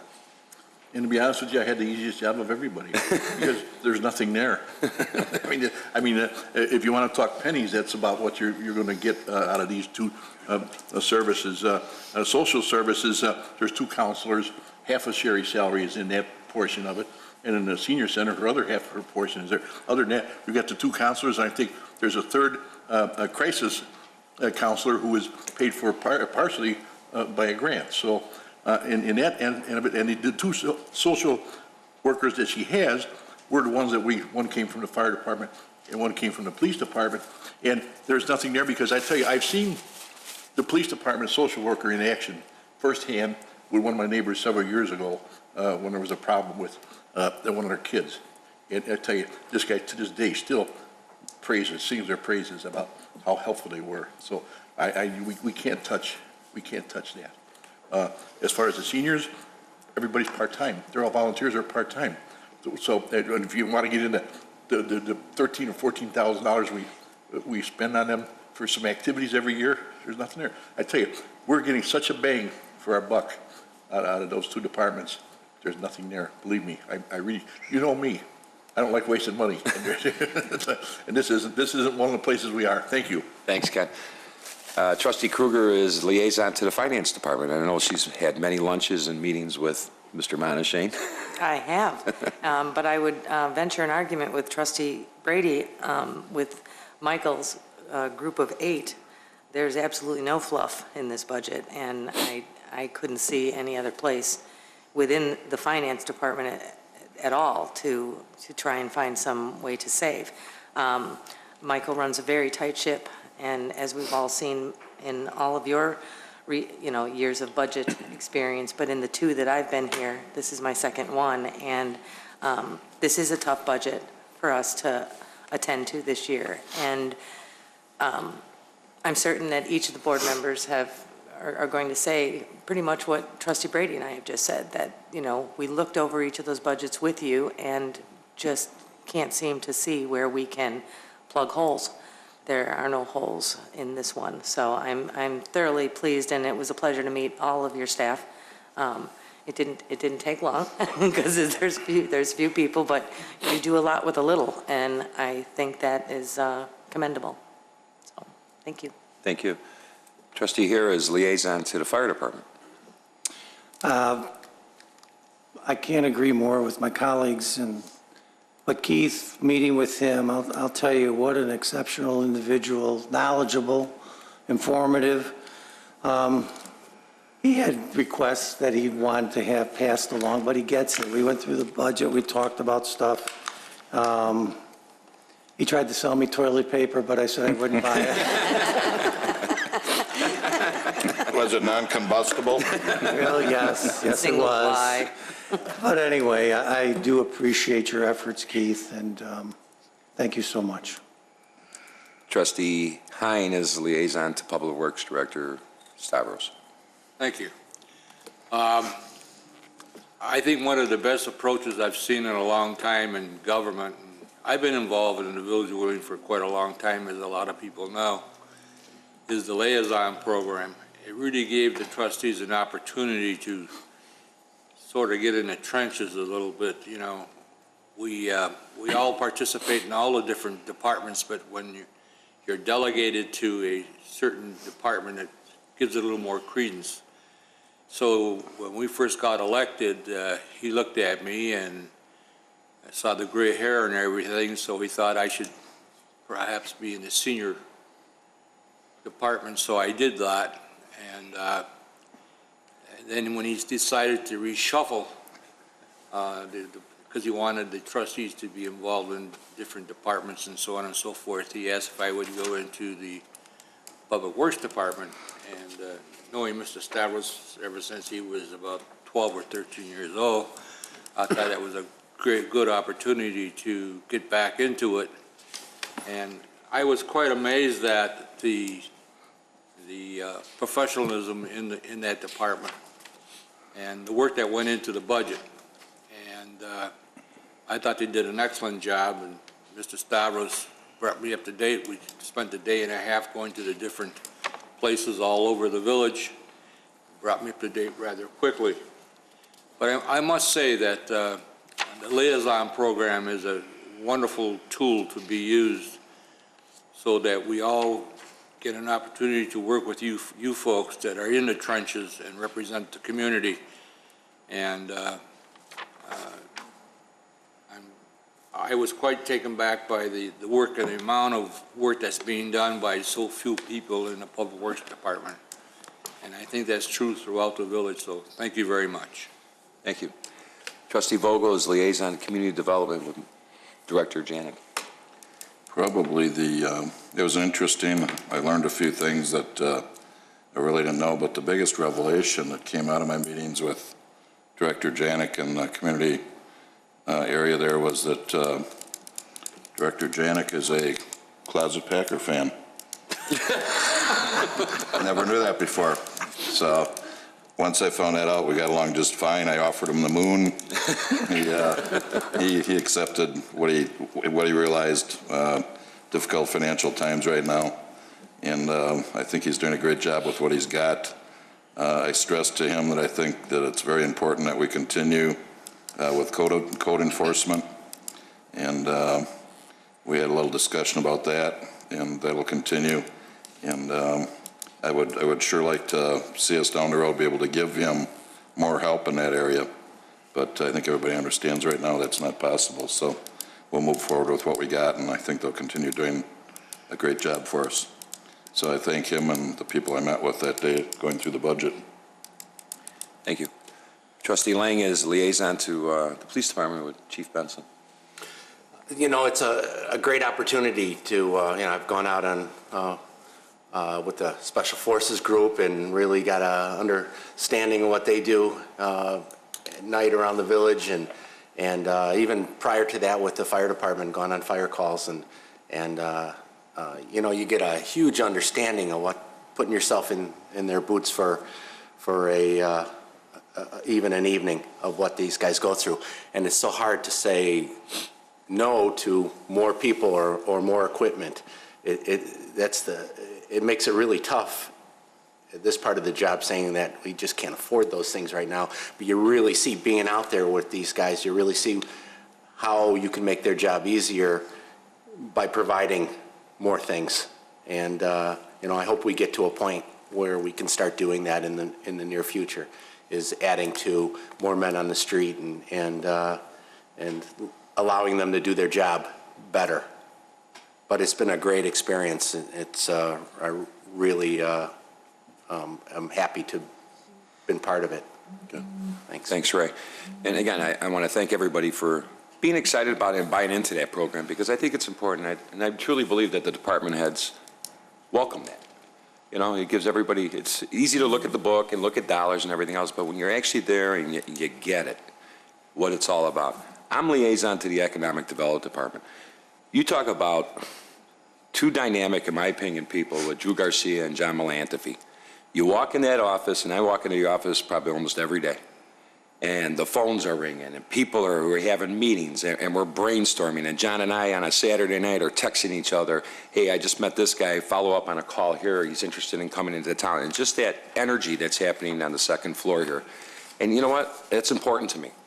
And over and above that, I work close with John Svandelis, and sometimes he's got to put the noose around my neck to slow me down, because I want to be involved with this. I want to bring things to the table, and I want to be out there with other agencies and be a voice for this community. And not once has this man ever told me, you can't do that. Dean, you got the support group. And that's what's neat about what we're trying to do here. And I think the philosophy that's going on, it takes time. I get it. But you want to know, you got to start somewhere. But the support group that we have with economic development, along with Lisa, along with Martin, it's not just John and Drew. Everybody just kind of works together, and you feel the enthusiasm up there, and I welcome that, and it's great. And it's fun. We're having fun. I'm having fun with it, because it's challenges out there. We're getting a lot of inquiries out there. We're getting a lot of new development that wants to come into town. We got businesses. You saw our unemployment rates have gone down drastically from a couple of years ago. These are good, positive signs, even though we got a way to go yet. But we've taken a huge part of our industrial base that was 3, 4, 5 years ago in dire straits with vacancies, and we're seeing the trend where we're starting to get the stuff back on the tax rolls. We're starting to create more jobs. We're generating the revenues. You know, we paint gloom and doom because we need to come up with that plan to where we don't have this at every budget meeting. Or how are we going to pay for this, and these unfunded mandates and these Cadillac taxes that the federal government is imposing on us. Where are these extra dollars coming from? But we have been, and I'm proud to say for the last year and a half, proactive. We're on a mission here to make this a great town. And you know what? When you get people from outside of this town that tell you that, my first meeting Thursday was with the Lake County Stormwater Commission, that I was elected to be on the 6th District as the chair. And another positive thing to be involved with, because Lake County Stormwater works hand in hand with what we're doing here in Wheeling with the Metropolitan Water Reclamation District. There's opportunities out there that we're bringing grant money here to the community. I received phone calls from commissioners from the MWRD that they have allocated almost $300 million for local projects in 2015. Well, I'm all over that, because we have projects, especially now with the stormwater utility program that we're trying to implement next year, and the reports that are coming back that Trustee Brady's been working with. So these are positive things, but you got to be out there, because if you're not, you're missing the boat. CMAP is coming out there with projects. We're talking about the bike trail along the river from Lake Cook Road along Milwaukee Avenue all the way to the fountain in Rosemont. It's a 15-mile bike trail. And a lot of the first part of it starts here in Wheeling. Well, there's 10 communities involved with that. The 10 mayors have gotten together along with CMAP to come up with this master plan, and we're moving forward with it. Our planning staff is working hard with that, but we're all on the same page. Positive stuff. Grants, other programs, other agencies that want to be involved and try to do something. I had just sent something over from Cook County Economic Department that are doing an infrastructure improvement grant. They want towns that are doing economic development for infrastructure improvements that they can help get federal and county monies for to help us do it. These are things that we need to be doing. These are things I try to bring to the table. And every day, John will tell you, or John Melantivy will tell you, I'm constantly forwarding emails of opportunities that I get as the president of the Village of Wheeling to share with our staff, to explore, and our staff has done a great job. Tony's office, CD, finance, get the numbers, get the facts, let's get the applications in. If we get 1 out of 10, that's one more than we had. That's been my philosophy. So we're moving forward in that direction, and I thank everybody here on the board because everybody's excited and involved with the well-being in this community. So I'll get on my soapbox a little bit later about other things, but let me get it over to you right now.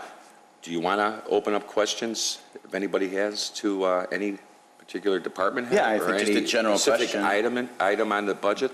We are going to move right into the pink sheets, both the 3 that I approved, making sure that the board agrees with them. Get a consensus on that? Get a consensus on that. Okay. And then the pink sheets to make sure that there isn't anything on those pink sheets that, and we're excluding personnel, Right. so everyone understands was, and I know the board knows this, was treated separately this year. While they are in the budget, they are in the budget so that the board has an understanding of what the departments are looking at.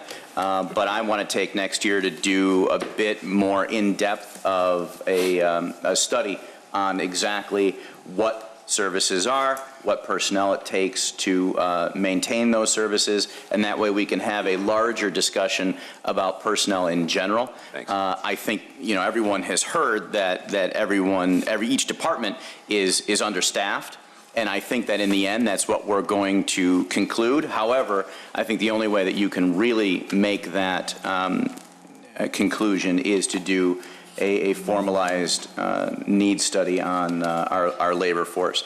So that is separate. It's not part of the pink sheet discussion today.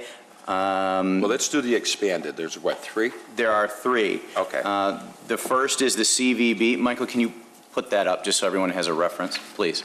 The first is the CVB. The board had discussed at a board meeting perhaps 2-3 months ago, John, about the need, August, for a CVB. CVB is the Convention and Visitors Bureau. We had previously participated in the Prospect Heights Convention Visitors Bureau. At the time, it was called the Wheeling Prospect Heights CVB. John had discussed the benefits and advantages of, I guess I'm taking them out of order, but the advantages of joining the, what's the official title, John?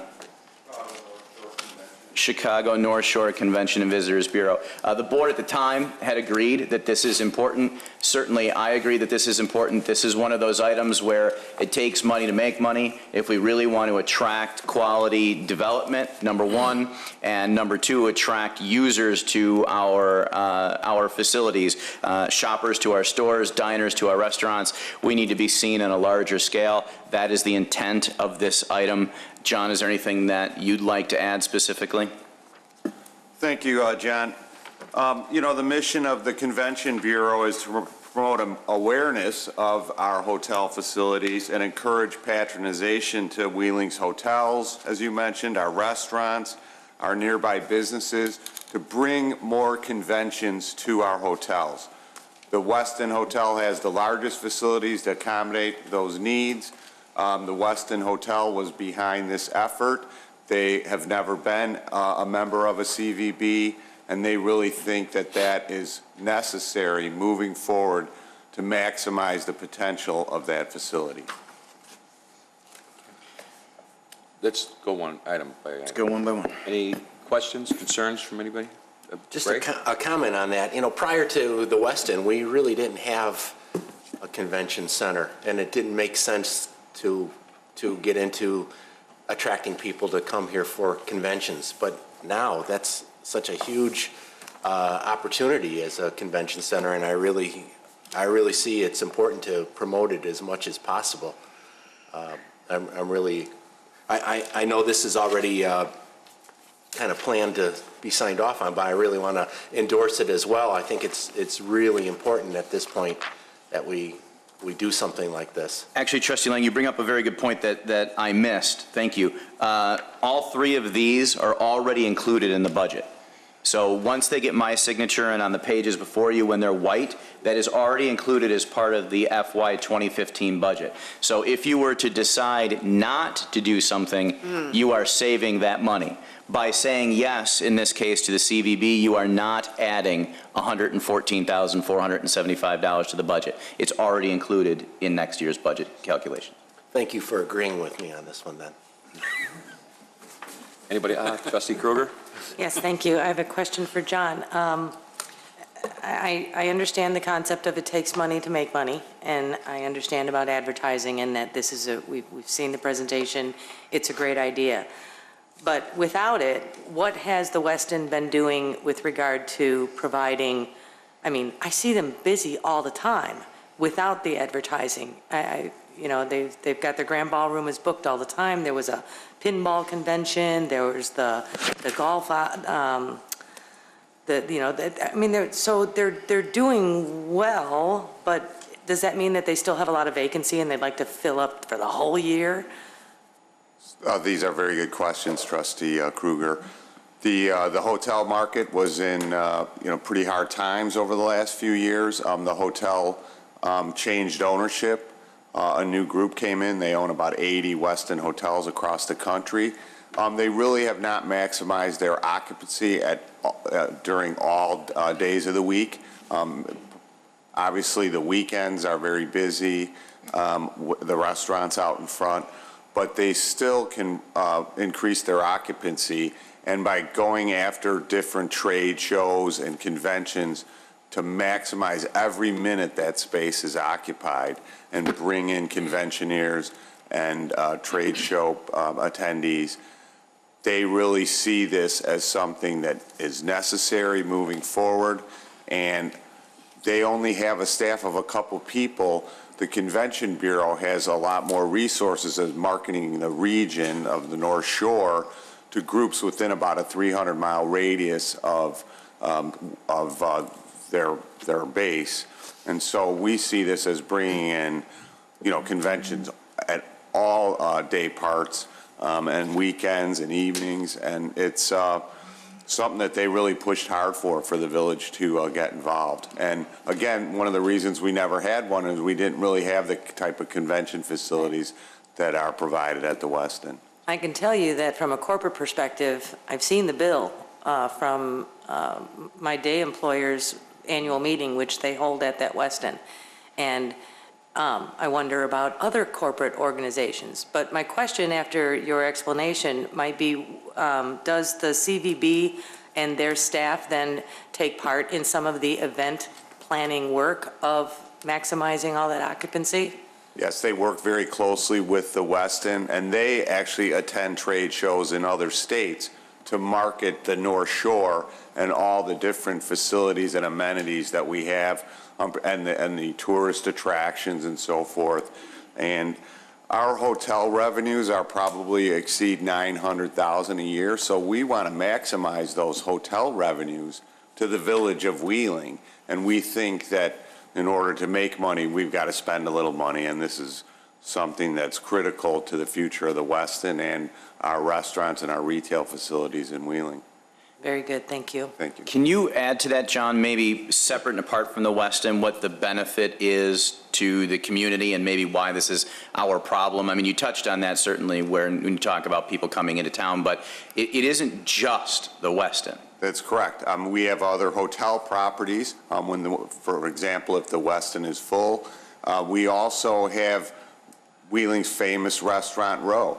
These conventioneers need to go out and eat when they're visiting Wheeling, and so we generate about $86 million in restaurant sales and $558 million in total retail sales. And we believe that by bringing in more convention business and increasing the occupancy of not only the Westin but all the other hotels in Wheeling, that will have a positive impact on our restaurant sales, our miscellaneous retail sales, as well as people have to put gasoline in their cars and so forth. So there's both direct and indirect economic benefits and multiplier effects of those revenues. Trustee Brady? Thank you. John, wasn't that long ago, we tagged Milwaukee Avenue as Restaurant Row, and of course, and once the Westin was built, the Westin North Shore, it all came about. And either through your showing us articles that have appeared in magazines or just running across them, there's been a lot of articles about Wheeling. Come to Wheeling, we got, the facilities and this and that. Who's doing them? Who was doing them? You? Our Economic Development Department, we certainly have allocated resources in our budget to advertise in trade magazines about the benefits of locating your business here in Wheeling. We promote all of our restaurants in Restaurant Row and other parts of the village, whether it's Wheeling High School, their football guide. We advertise all our restaurants in there, so if people are watching a football game over at Wheeling High School and they want to go get something to eat after the game, in the program guide, all of our restaurants are listed.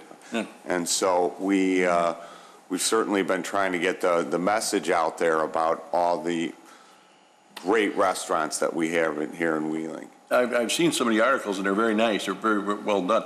Now, are we going to continue doing that besides the North Shore? Yes, because they're going to market not only Wheeling, but the region, and they will market all the assets that we have in Wheeling in terms of restaurants.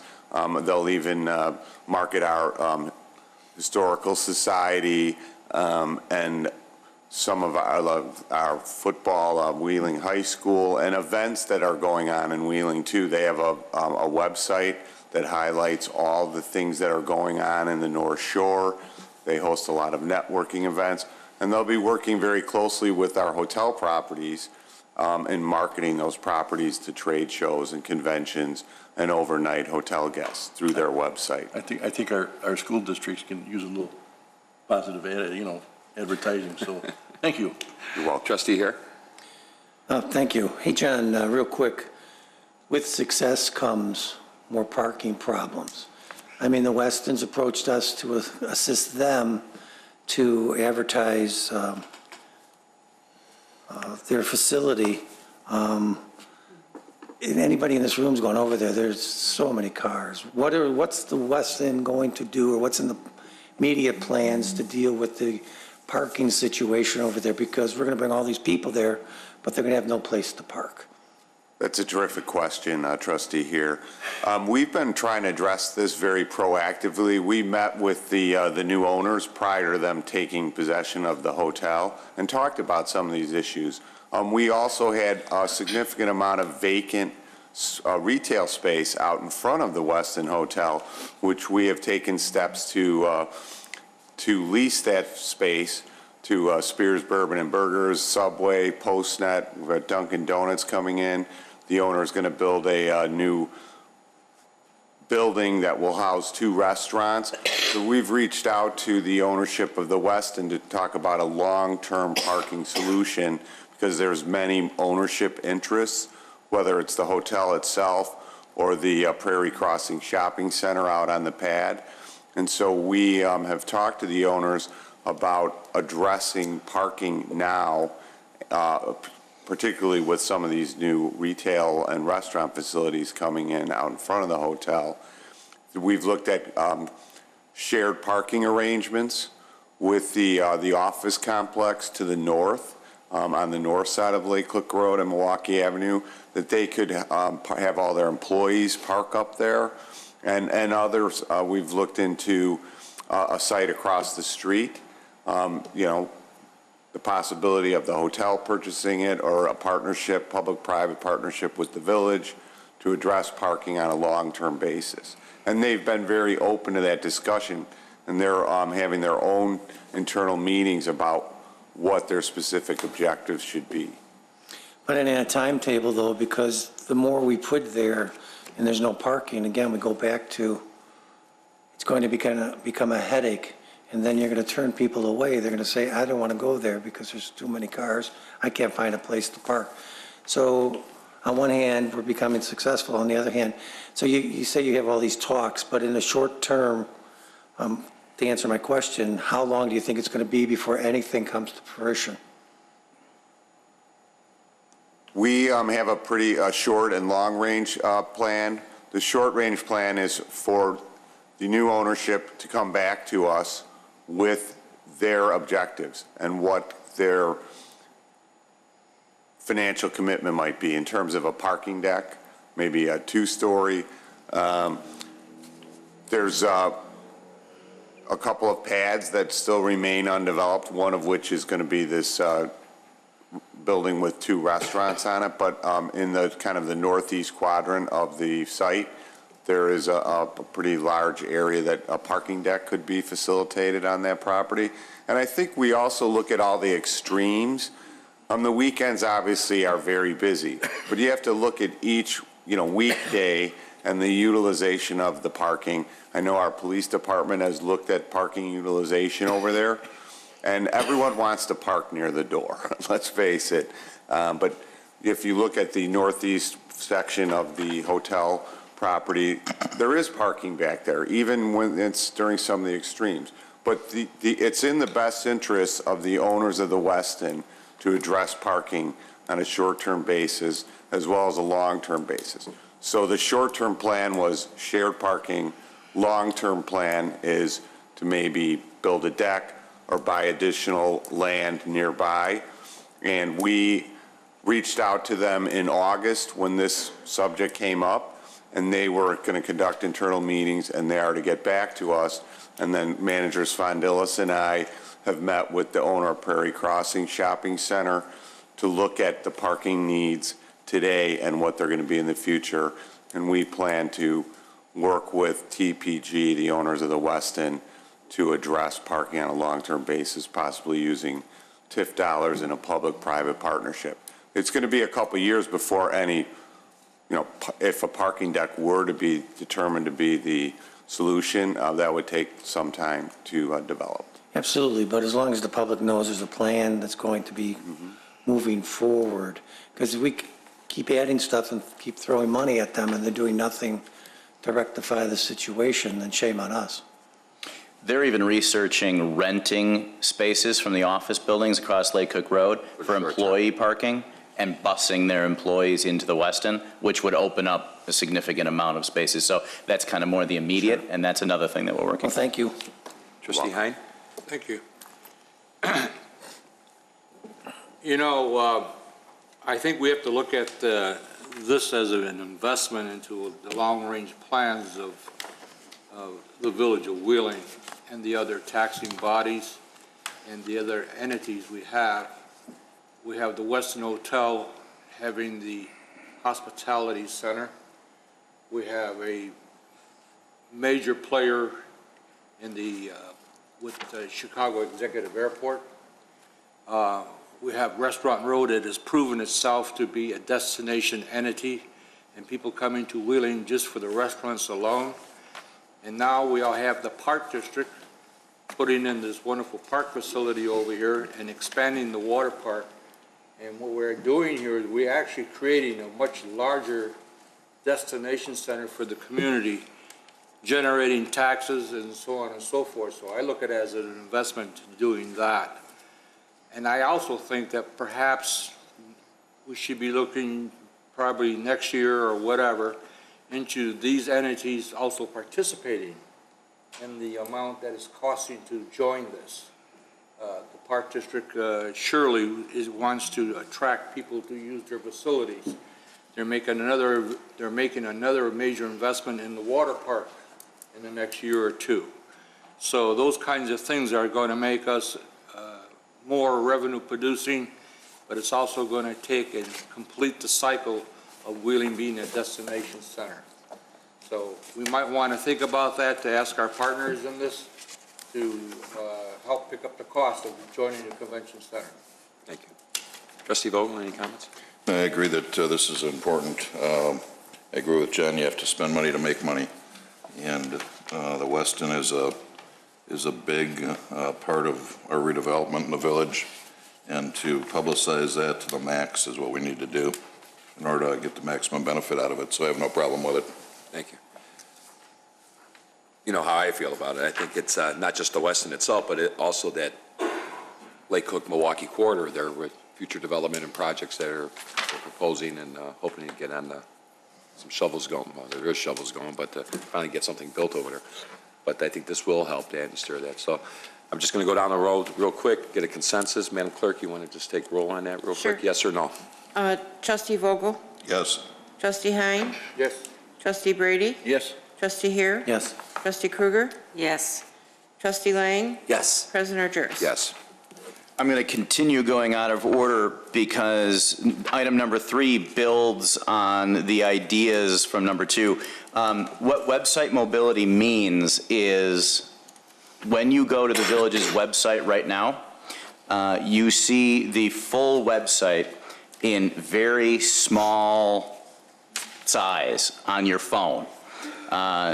Since the website was built 6 years ago, we have not had an overhaul just from an aesthetic and user standpoint. It is not, and at the time, no one really had the smartphones that are available today. Nowadays, everyone uses their phone, well, not everyone, a large amount of people use their phone as their main device to connect to the internet.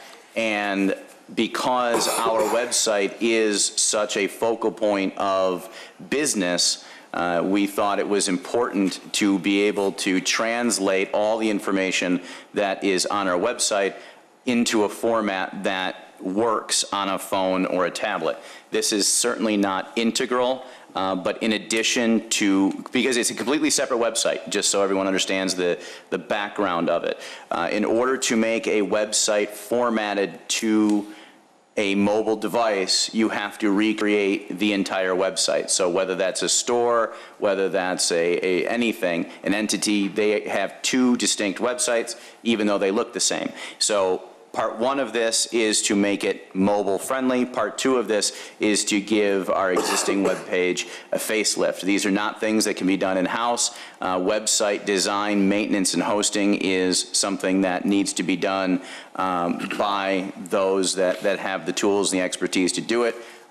This is outsourced in every community, and there are a couple of vendors that deal specifically with municipal entities, and we estimate that both of those things, creating a mobile website and updating our current website, would cost about $30,000. Again, the idea builds on our image to the public. If the website is meant to be a useful tool, which is what we have created, then it needs to be a useful tool in the way that people are going to use it. And that, in the current day, is on phones and tablets. Let me ask you, are you going to go out for bid on this? Oh, yeah, absolutely, absolutely. This is simply giving us a number, but it's a contract like anything else. Okay. Questions from the board? Trustee Krueger? It's a not to exceed 30,000, so you've done sort of some estimations to come up to 30,000, but you could find someone that does it for 25 or 20 or? Correct. We think it's going to cost about 30. What we'll do, this is absolutely just a category. So if you say yes to this, we will write up our expectations for exactly what we're looking for and then get a contract for it. So we do not expect it to be more than 30,000, but if we can get it less than that, we absolutely will. Do any of our current IT employees have any website development in their wheelhouse? Other than general understanding, no. That's a completely separate discipline. So, I mean, obviously, Luca has a good understanding of what it takes to build and maintain a website. And we do maintain our website. All of the information, all the updates, all the scrolling, all that, that's all done in-house. The mainframe portion of it, though, is what was created 6 years ago, and then we bought it. So we would likely do the same thing here. Yes. Hire a consultant to revise it so that it is usable, user-friendly on a tablet and a phone, and they would show us how to maintain it, and then we would be done with them. Correct. That's it. Thank you. Any other questions? Let's do a roll call, yes or no on that one. Trustee Vogel? Yes. Trustee Hein? Yes. Trustee Brady? Yes. Trustee Heer? Yes. Trustee Krueger? Yep. Trustee Lang? Yes. President Argyris? Yes. And the last one, John? Last but not least is a trailer-mounted attenuator, and I'll let Director Stavros talk about it in more detail if he needs, but essentially what this is a life safety device that attaches to a vehicle when workers are on the street. It is designed to absorb or divert impact from a vehicle that is not stopped or slowed from creating an accident. So it's a life safety issue.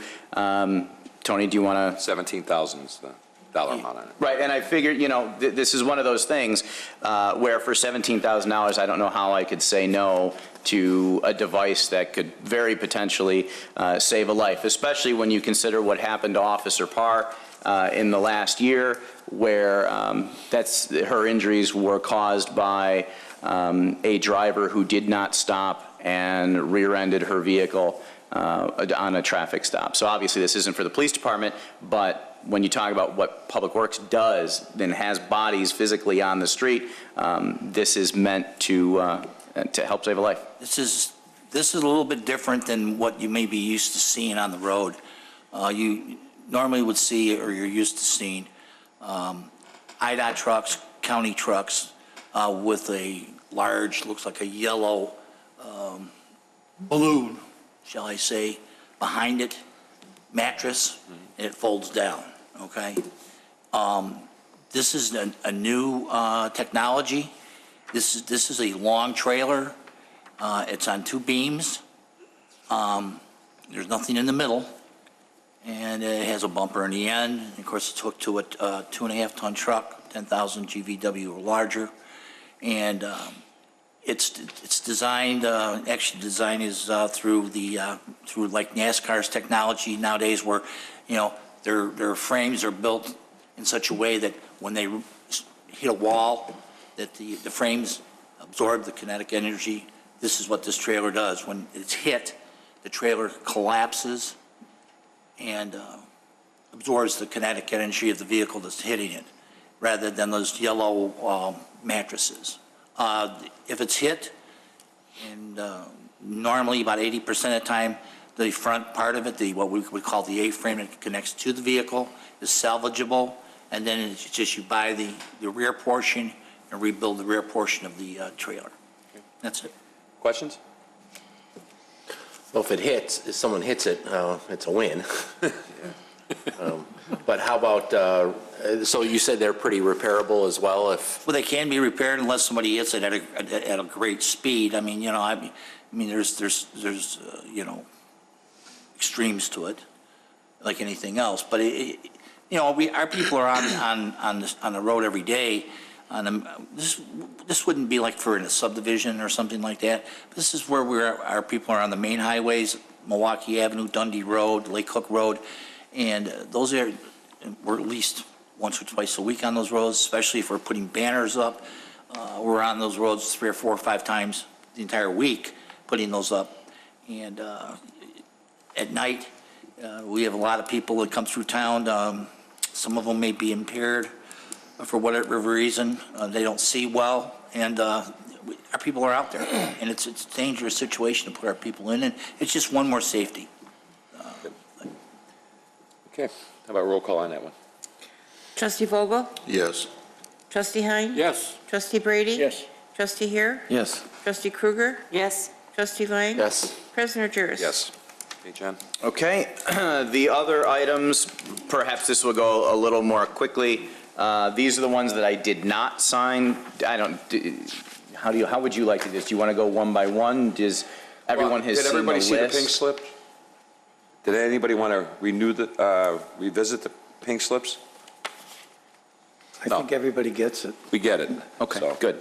The one that I would like to bring up, if I may, are we called them the community group requests, and there are a couple of them. The Wheeling Historical Society has asked us for, 2 different requests. One, and I guess just so that we're all on the same page, I'll ask the attorney. Trustee Hein is the president of the Wheeling Historical Society. Is he able to answer questions on these?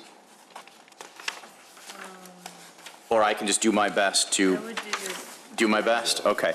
They have asked for 2 separate They've made two separate requests. One is a specific number, and that is $5,000. The other is a general request for assistance. And there's two different categories. The $5,000 is an annual request each year from the Village of Wheeling to the Wheeling Historical Society to continue the collection and preservation of all items for future generations of residents of Wheeling. So that's a $5,000 request on an annual basis. Obviously, the board has the ability to start and stop that as they see fit. The other is specific to the 50th anniversary. There are a number of events that are being planned, and the Historical Society, including a beer and brat fest on September 20th, and a Settlers Day picnic on Memorial Day of next year. This is a general request. It's going to be sent out, as I understand it, to 56 different entities that are, it is a general form looking for a contribution. So there's not a number associated with this, but this request would be a contribution to those two specific events in celebration of their 50th anniversary.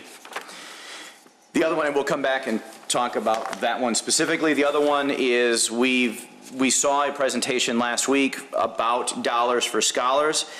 This year, our contribution to the program, which again serves mostly, is that an appropriate word? I'm going to ask Trustee Lang, who is not associated with Dollars for Scholars, so I think that's appropriate.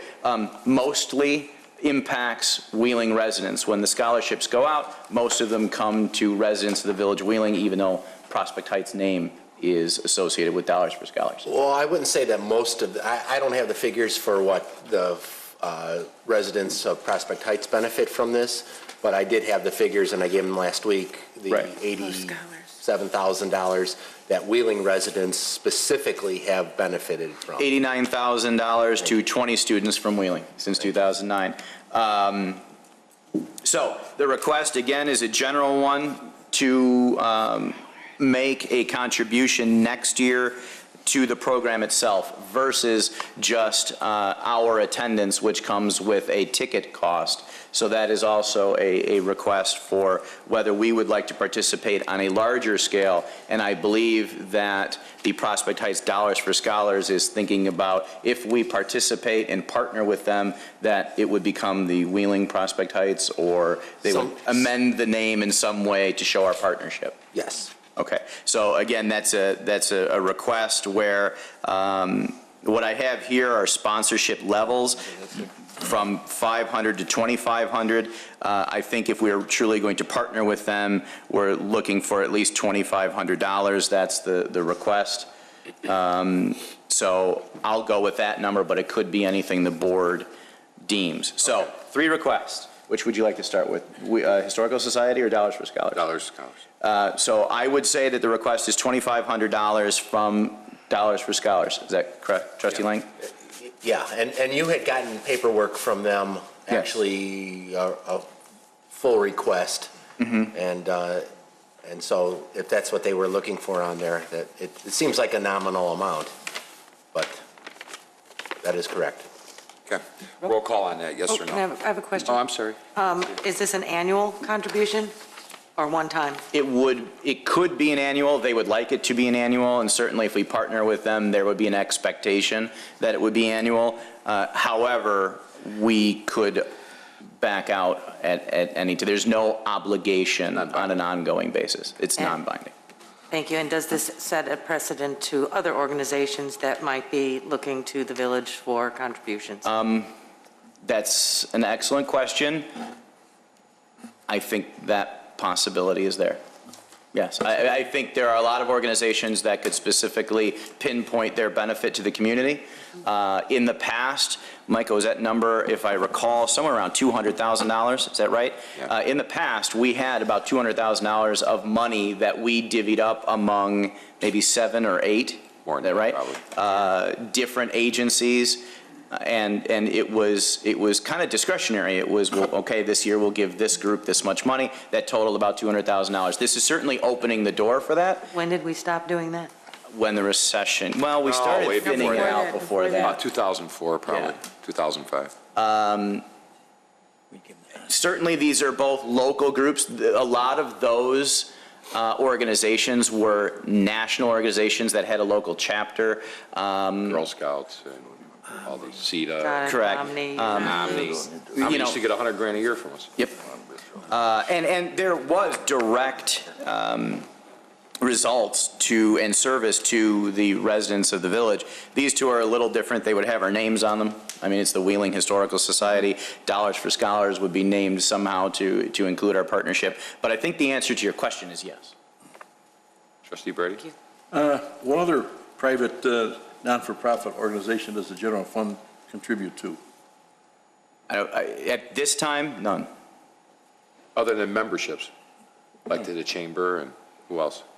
We actually don't have, we don't pay a have, well, membership? in kind, because they are renting their Are we facilities. going to open up the doors to every other private fundraiser in the community? I actually think it's easy for me to answer that question by saying, well, you don't, I mean, the answer is you could say it's these two and no others. I think the challenge is going to come when each of you are approached individually and say, well, if you're giving to them, you should give to us. I think you absolutely can set these are the two we're giving, end of story.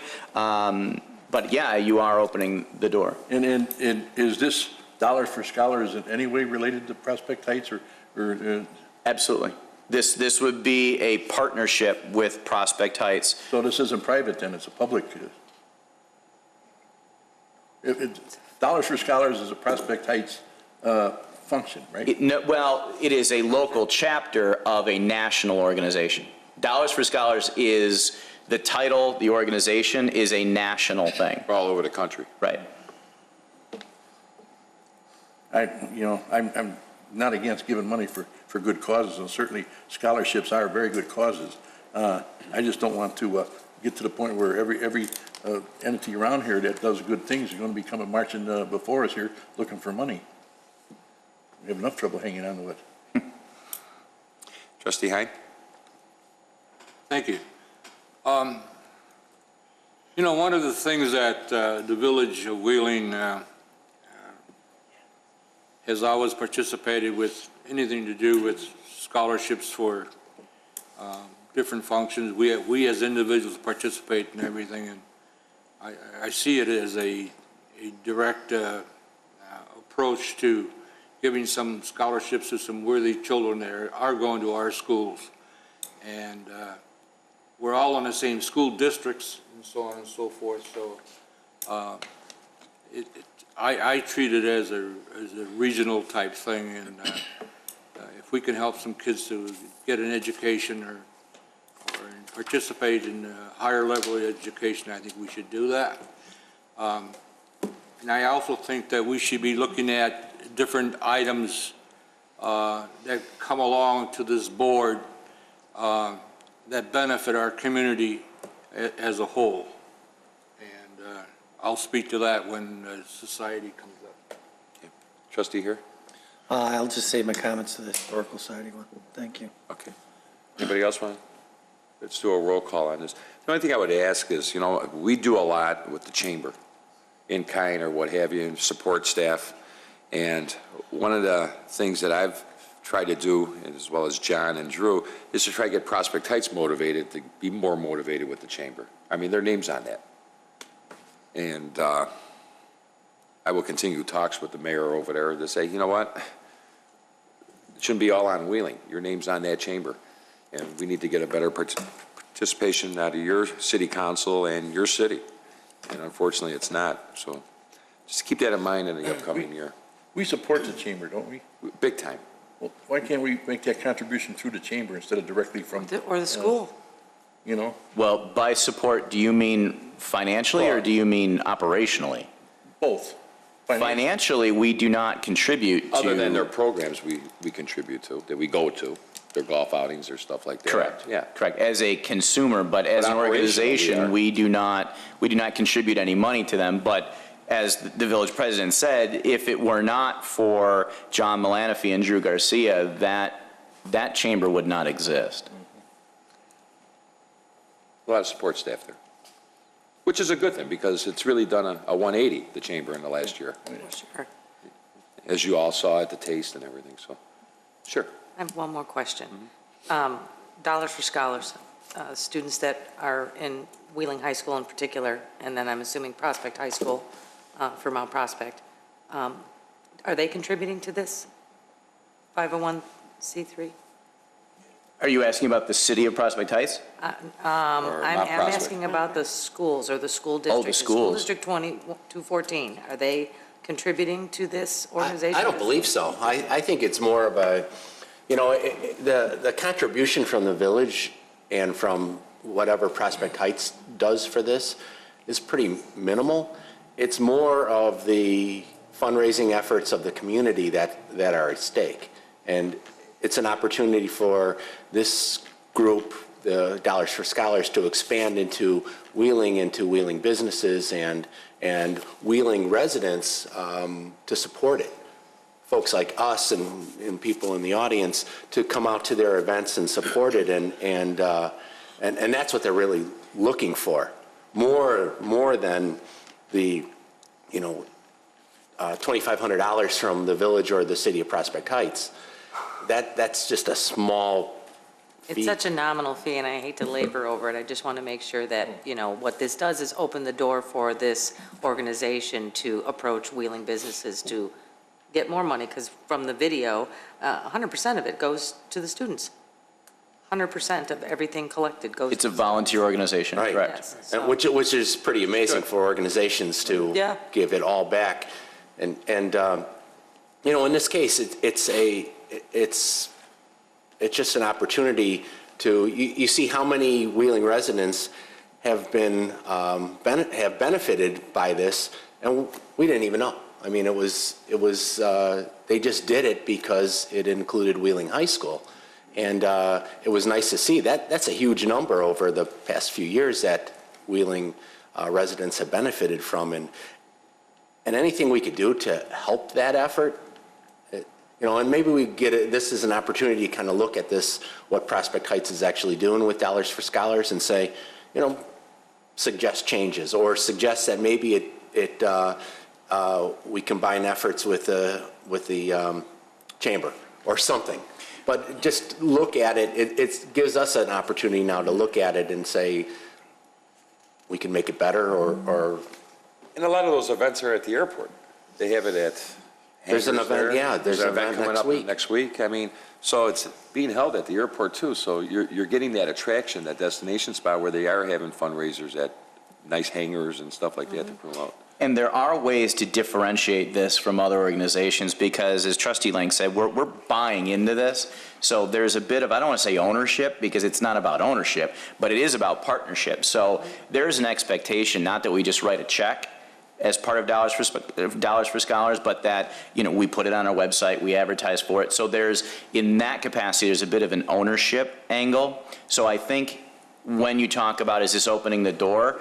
To the idea of giving money away, yes, but can this be separated from any other request for a contribution? I think so. The answer is yes, because our name's going to be on it, and there community is gets some. something back for the investment, Right. Yes. so. Every year, my introduction to Dollars for Scholars is an invitation to a golf outing from Prospect Heights. That's all I've ever known it to be, for scholarship, okay, fine. But it's, the idea of just giving them money, what was it, $100 a round? Something like that for their golf outing? Is there more to it than that? And Mary brought up a very good question.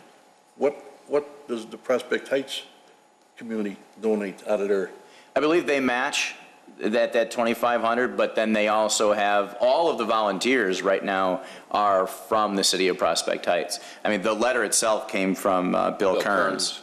John Styler. Right. Very active. But not in their capacity as either CEA representatives or aldermen, but Personal. as residents. Okay, all right, fine. Okay, let's do a roll call on that. Yes or no?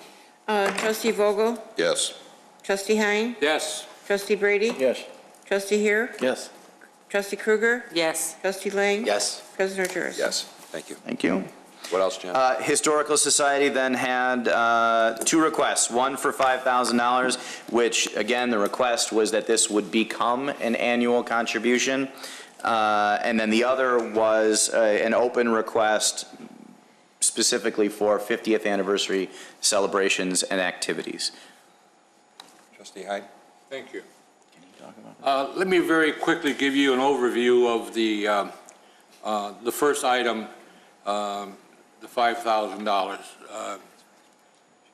In 1988, the Village of Wheeling declared the Chamber Park an historical site. When they did that, they put together a master plan and a site plan that depicted a number of different buildings to go on that site at different periods of time. As you know, we have 3 buildings over there now. We have a museum, we have a church, and we have a carriage house.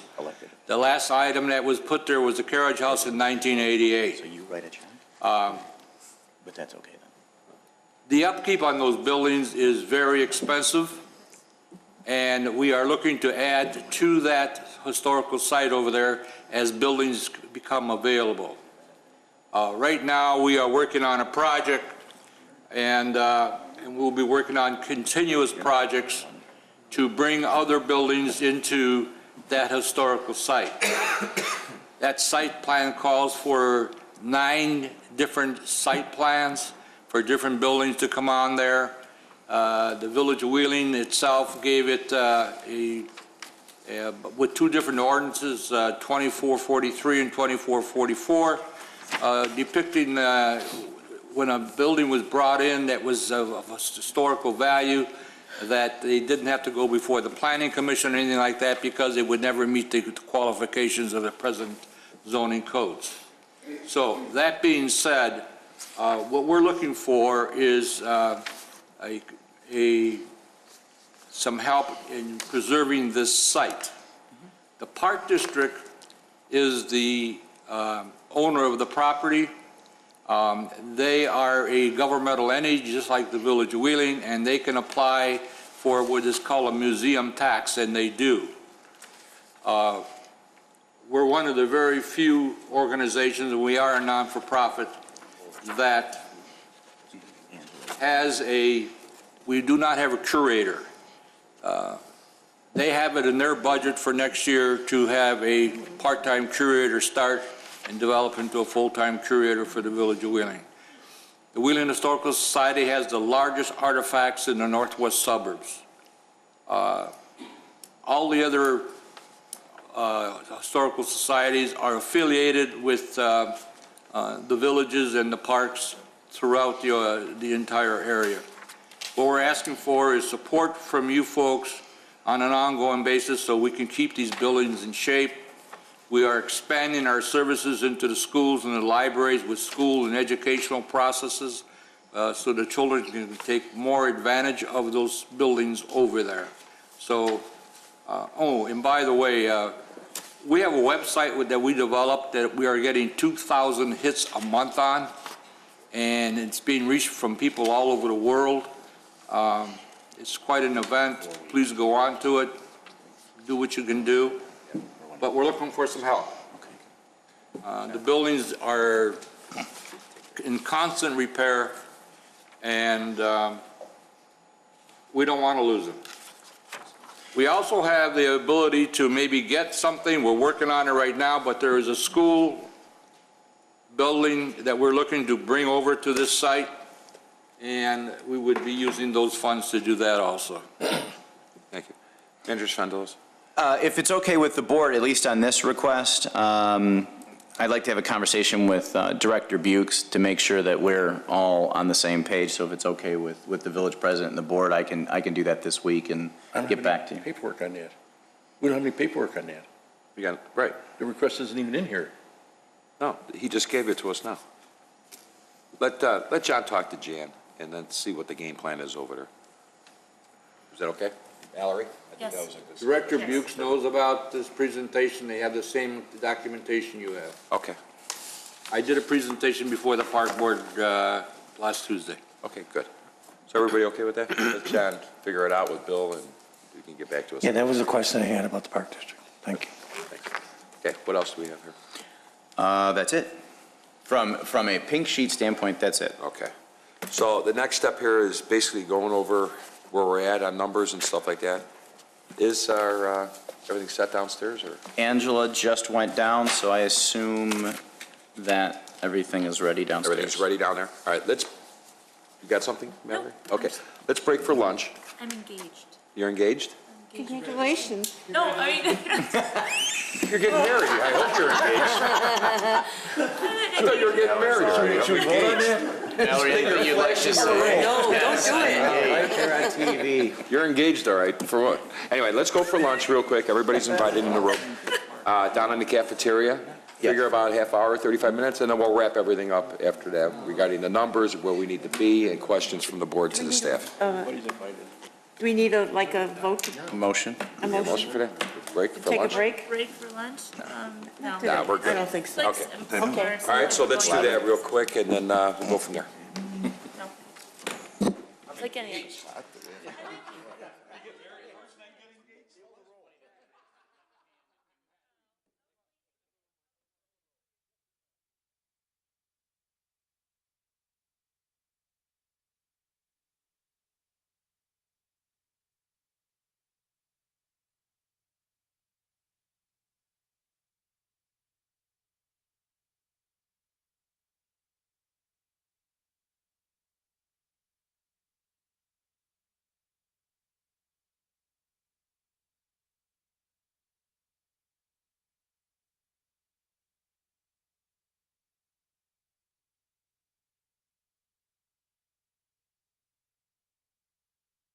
From the same level? Yeah. Thank you. Thank you both. We're back into open session at 12 noon. John? Thank you. We left off with the big discussion. Where are we as far as our options for this year, and most importantly, looking forward, how we're going to deal with the revenue side of the village's finances. And Director Monchain has a slide that gives us a bit of a breakdown, and then we can go through each of the options. Again, as everyone knows, there are truly only 3 sources of revenue, at least by category: sales tax, property tax, and income tax.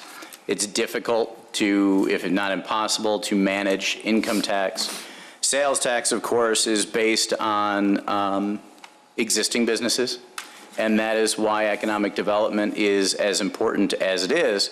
But again, it's all about what kind of development you're bringing in and what kind of revenue they can generate. And then there's property tax, which is the main source of revenue, and certainly the one that is controllable by the board. On your screen, you'll see some of the things that we've discussed with the village president and most of you in advance to talk about what our additional options are. And you'll see those on the screen. These are options that we believe are realistic and appropriate. We have talked about a charge for ambulance mileage in the past. This is, again, qualifiable to be paid for through the insurance. So there is no impact to the resident or user of the ambulance, because it is put into the charge and, again, is something that insurance will pay for. We believe that in a full year, we would net around $60,000 additional dollars. We also talked in the past about increasing building permit fees by 10%. Comparatively, we are low. This is certainly a user fee. So those that are either doing new construction or additions would see, and truly to the end user, 10% is still a slight increase. Based on the number of permits that we have, we're looking at about a $30,000 increase next year. The increase to the video gaming licensing fees, this is brand new. I'm sure the board remembers the lengthy discussions that we've had, both specific to video gaming as well as its connection to a liquor license. And when we first introduced video gaming to the community, we had discussions about what that fee, both for the first terminal and every terminal after that. Just as a reminder, you're allowed 5 terminals and only 5 terminals. At the time, we had no idea what video gaming would be as far as a revenue source. There was really nothing to compare it to. It was brand new to Illinois. The board agreed that you would allow video gaming in our town, and again, it's tied to the ownership of a liquor license. Well, looking at what monies are coming in, not just to the Village of Wheeling, but more specifically to the owners of the establishments that have these gaming licenses, what we have in place now, which is $250 for the first machine and $50 for every machine after that, is grossly undercharged based on the amounts of money that establishments are making on these machines on a monthly basis. So the number that you see is $38,700, and what that is a calculation of $1,000 per machine annually times 42 machines, which is what we will have when DECA opens with their 5 machines. We will have 42 machines. The reason it's $38,700 is we reversed out the $4,300 that we had previously budgeted for, based on the existing code language of $250 for the first machine and $50 for every additional machine. So while this is a significant jump, I mean, we're going from $250 to $1,000, we don't believe that it's going to cause much of a problem based on the revenue that each of these establishments are making, again, on a monthly basis. So we are researching other communities. Now, from a comparison standpoint, it's tough because there are a lot of communities that do not allow video gaming, and you have full discretion to make this number whatever you would like. I think the question here is what's fair and what the market can yield for us. So what are they willing to accept? And we thought $1,000 is pretty much where it's at. We can talk about $1,500 per machine if the board would like, but that's how that number came up. The last item is a reduction to the SURF. We've done this before. This is a 50% contribution, which gets us $650,377. Again, I just remind you that these one-time plugs are dangerous only because it does shift the overall picture to not look as bad as it is when you talk about long-term financial planning. Is it an option? It is, and as you know, Trustee Brady had said, you do have to look at these things when you're facing deficits, and I think, and we think that the SURF program is incredibly important and therefore needs to stay alive. And the most that we would recommend if we have to go down this road is 50%. So all of that gets an additional $710,827.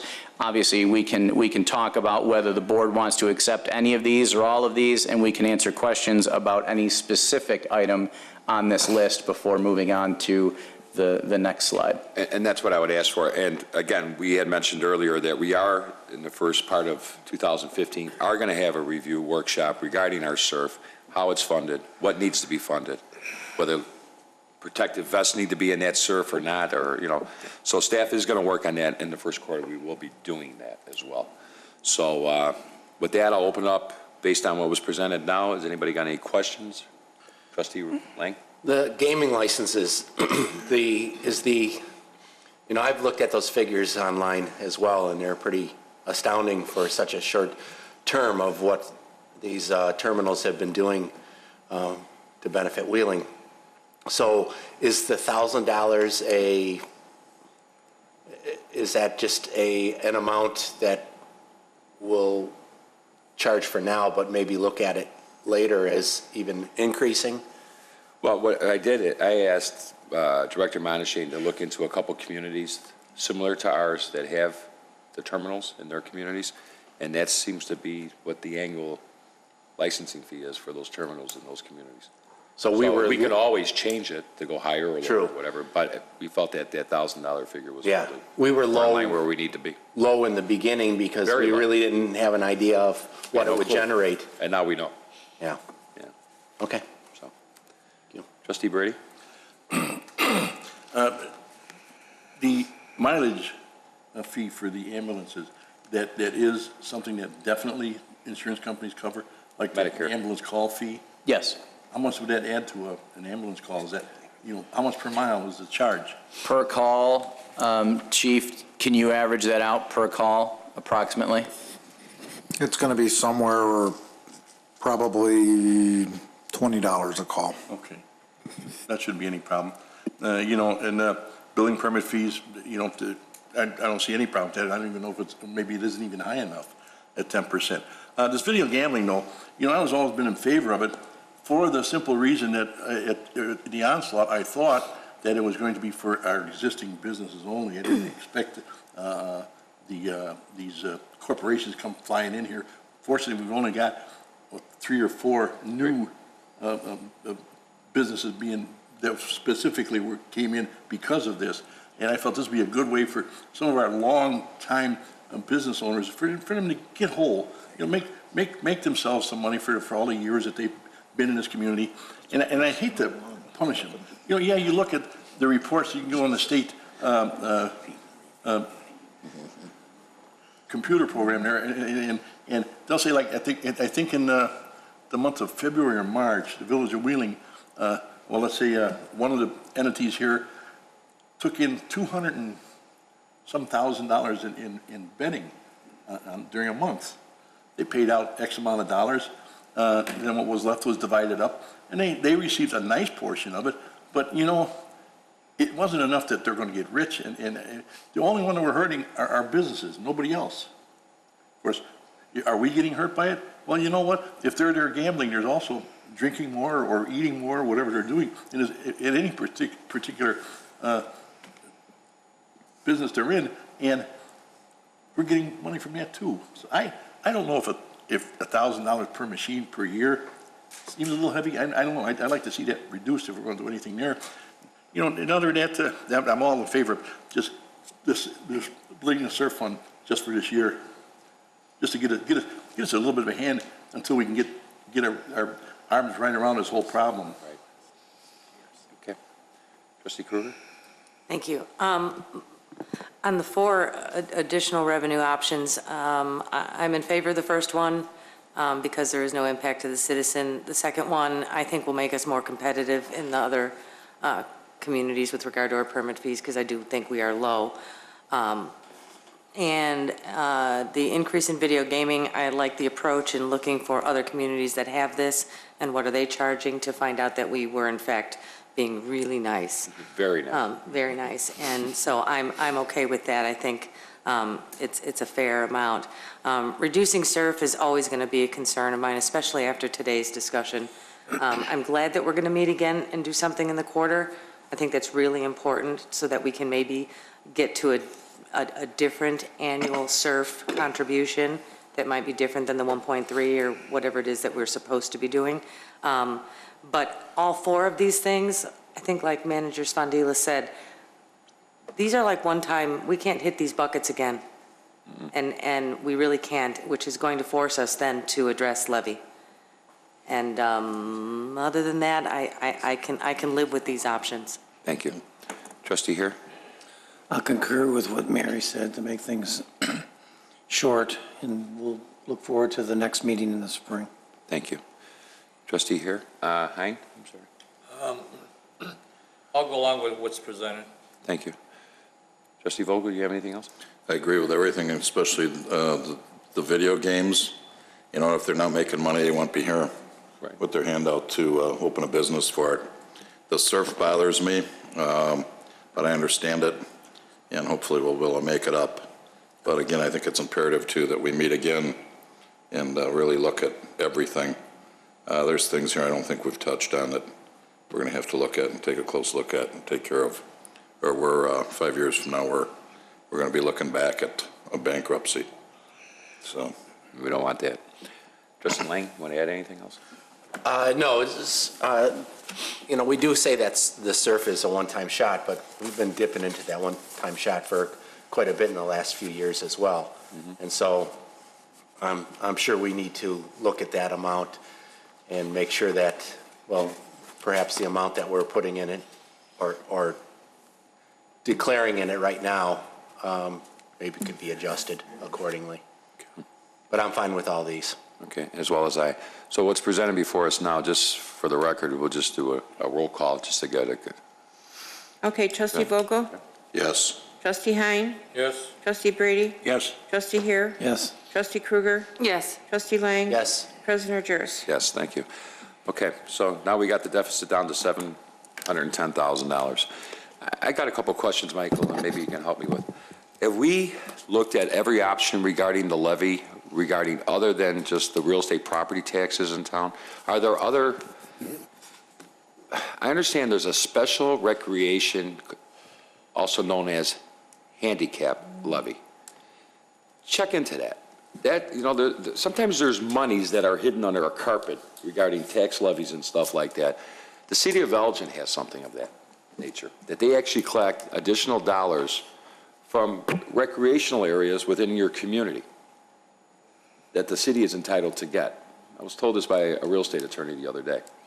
And Elgin is one of those communities that do that. It's also known as the handicap tax, and it's part of the real estate levy. So just look into that, because if there's $100,000 there or a couple $100,000 that we had no knowledge of collecting, maybe there's an opportunity there to make sure that we get that. Also, I had a question regarding, separately from the general fund, with the sewer and water fund we touched base on. For instance, probably got two departments within the community that one works with the other very closely.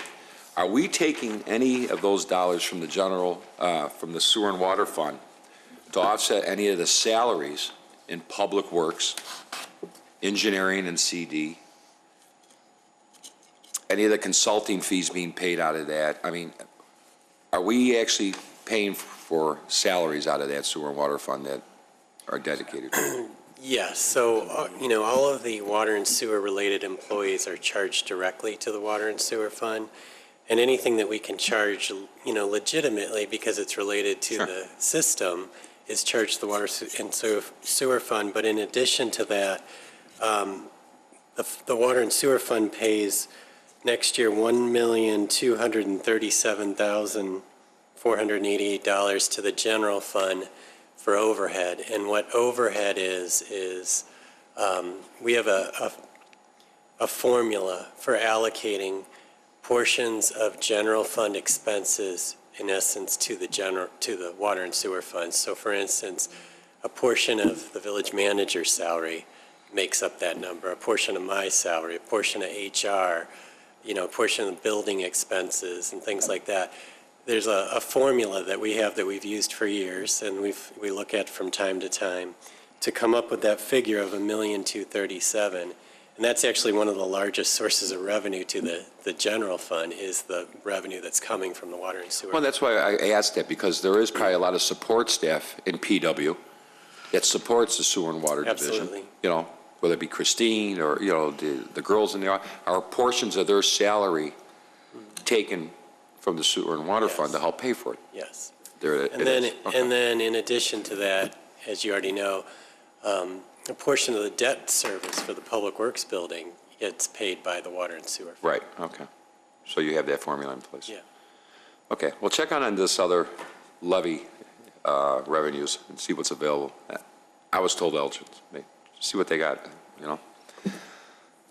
Again, we got some workshop meetings coming up the first of the year, and regarding personnel.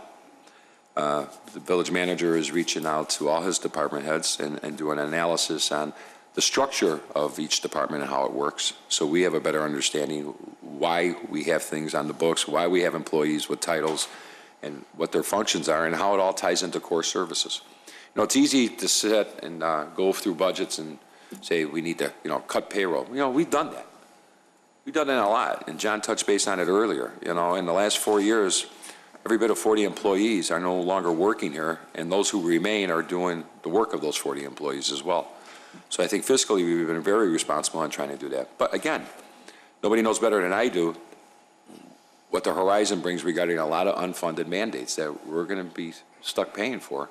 And we need, as a board, to figure out how we're going to pay for it without jeopardizing the core services. I, for one, don't want to jeopardize core services. Our residents and our businesses in this community are entitled for the core services that we give and expect it. And that's our job, to make sure that we can do it. But again, I like where we're going in the direction. We're being more business-minded, where we're thinking, we're talking about stuff, we're revisiting things. The SURF we talked about, the staffing we talked about. We need to set policy moving forward, regardless who sits on this board, where it's written in stone, you know what? This is the levy policy for the next 5 years. This is where it needs to be, because Mary hit it on the head. These are Band-Aids that we have in front. Yeah, it's $710,000 in reductions. That's great. But that's not every year. Michael showed us over 5%, maybe close to 6%, just to maintain our personnel with benefits and pensions and everything every year go up. But we got to make up that 5-6% of revenue, getting it somewhere. Where's it come from?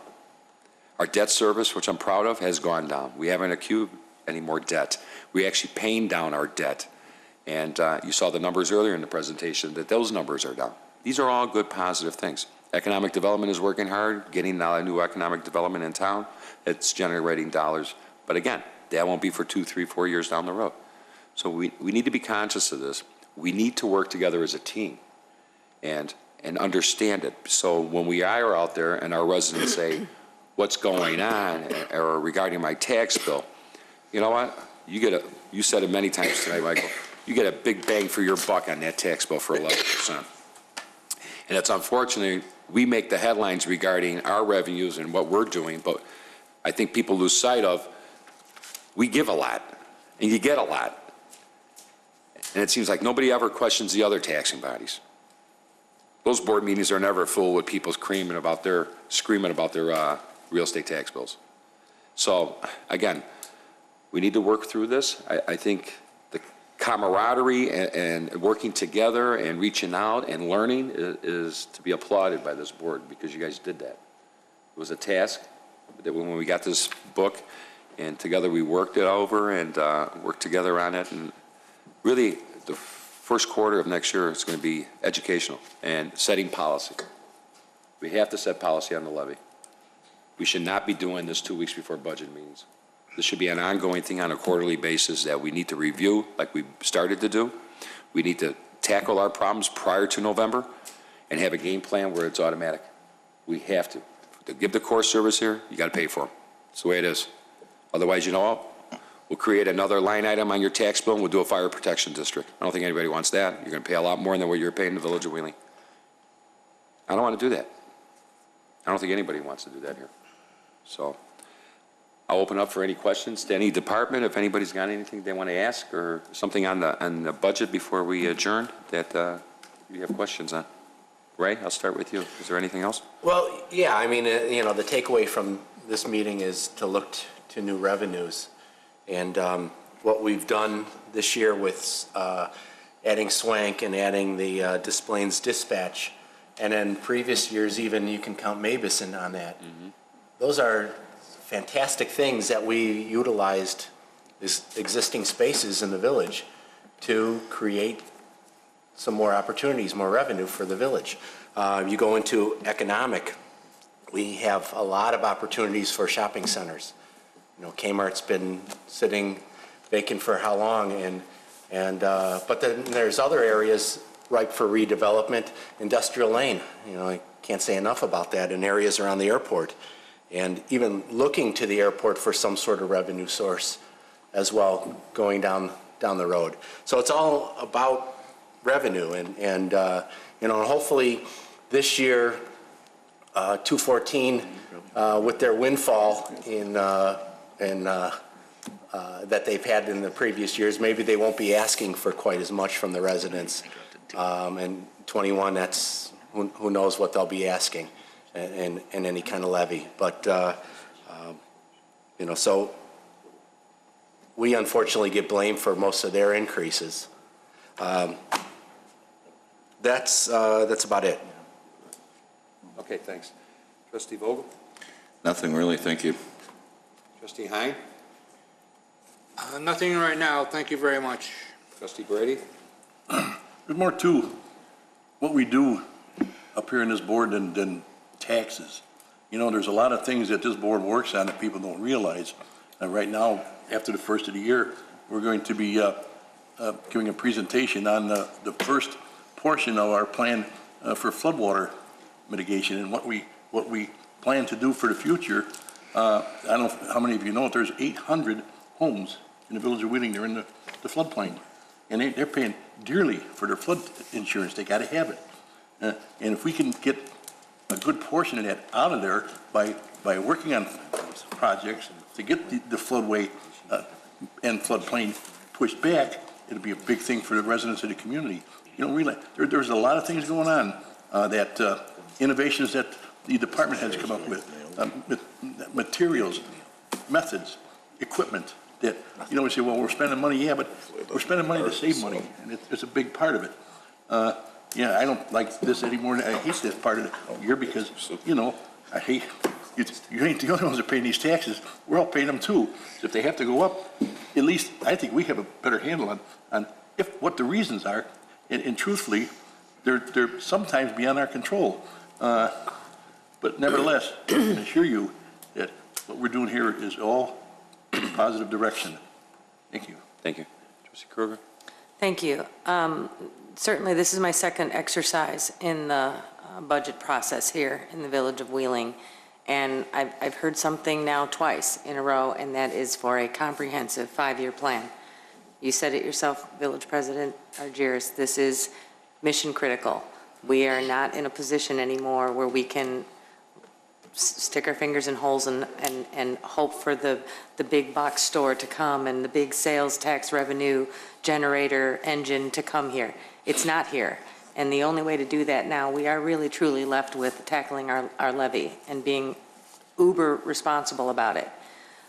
One other thing I'd like to say too, in 2 years of doing this, or my second year in doing this, is that as I look at our staff and our leadership who put together this budget and have to deal with this budget all year long and function under it, there's probably about 100 years of experience sitting here.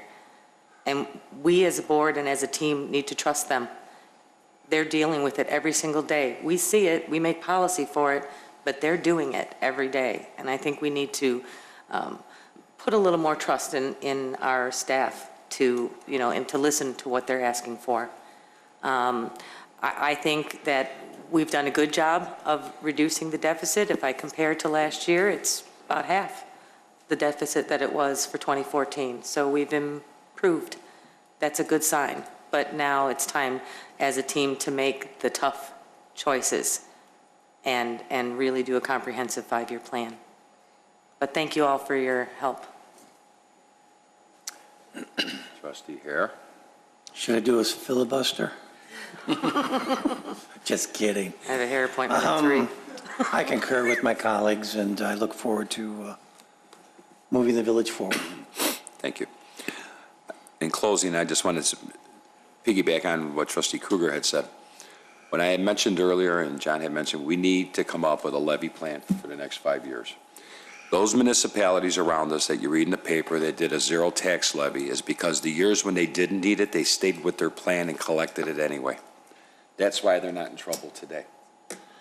We need to be consistent. It costs money to run this business here, and not the business, give core services here. But we need to stay consistent on this 5-year plan. Towns around us aren't doing as, like I said, they're zero tax levies because they have ample monies, and with big boxes going out in their communities, and they have the retail that we don't have, and the sales tax base is far more greater than ours. But they consistently stayed with this tax levy. So for their residents and their businesses, they've had a couple of fortunate years that they would have been pigs for taking more.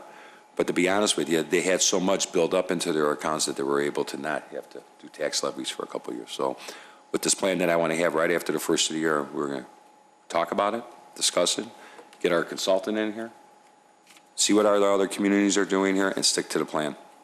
Because I'll be honest with you, I don't want to go through this every year. It's not fair to our staff to spend 9 months out of 12 months worrying about the budget for the following month. It's like the legislators that are run for re-election. They get elected last Tuesday and they're already campaigning for 2 years from now. I don't want to do that. We got other bigger and better things to do, and we need to move forward. So, John, I'll let you do closing here if you got anything else you want to. I have nothing else to add. Thank you. I appreciate the time, and I do think that the process of getting to where we are today went very well this year. Thanks. Dad, I'll entertain a motion to adjourn. So move. Second? Motion by Trustee Harris, second by Trustee Kruger. Roll call. Trustee Vogel? Yes. Trustee Hein? Yes. Trustee Brady? Yes. Trustee Here? Yes. Trustee Kruger? Yes. Trustee Lang? Yes. President Argyros? Yes. Thank you. Staff, go home.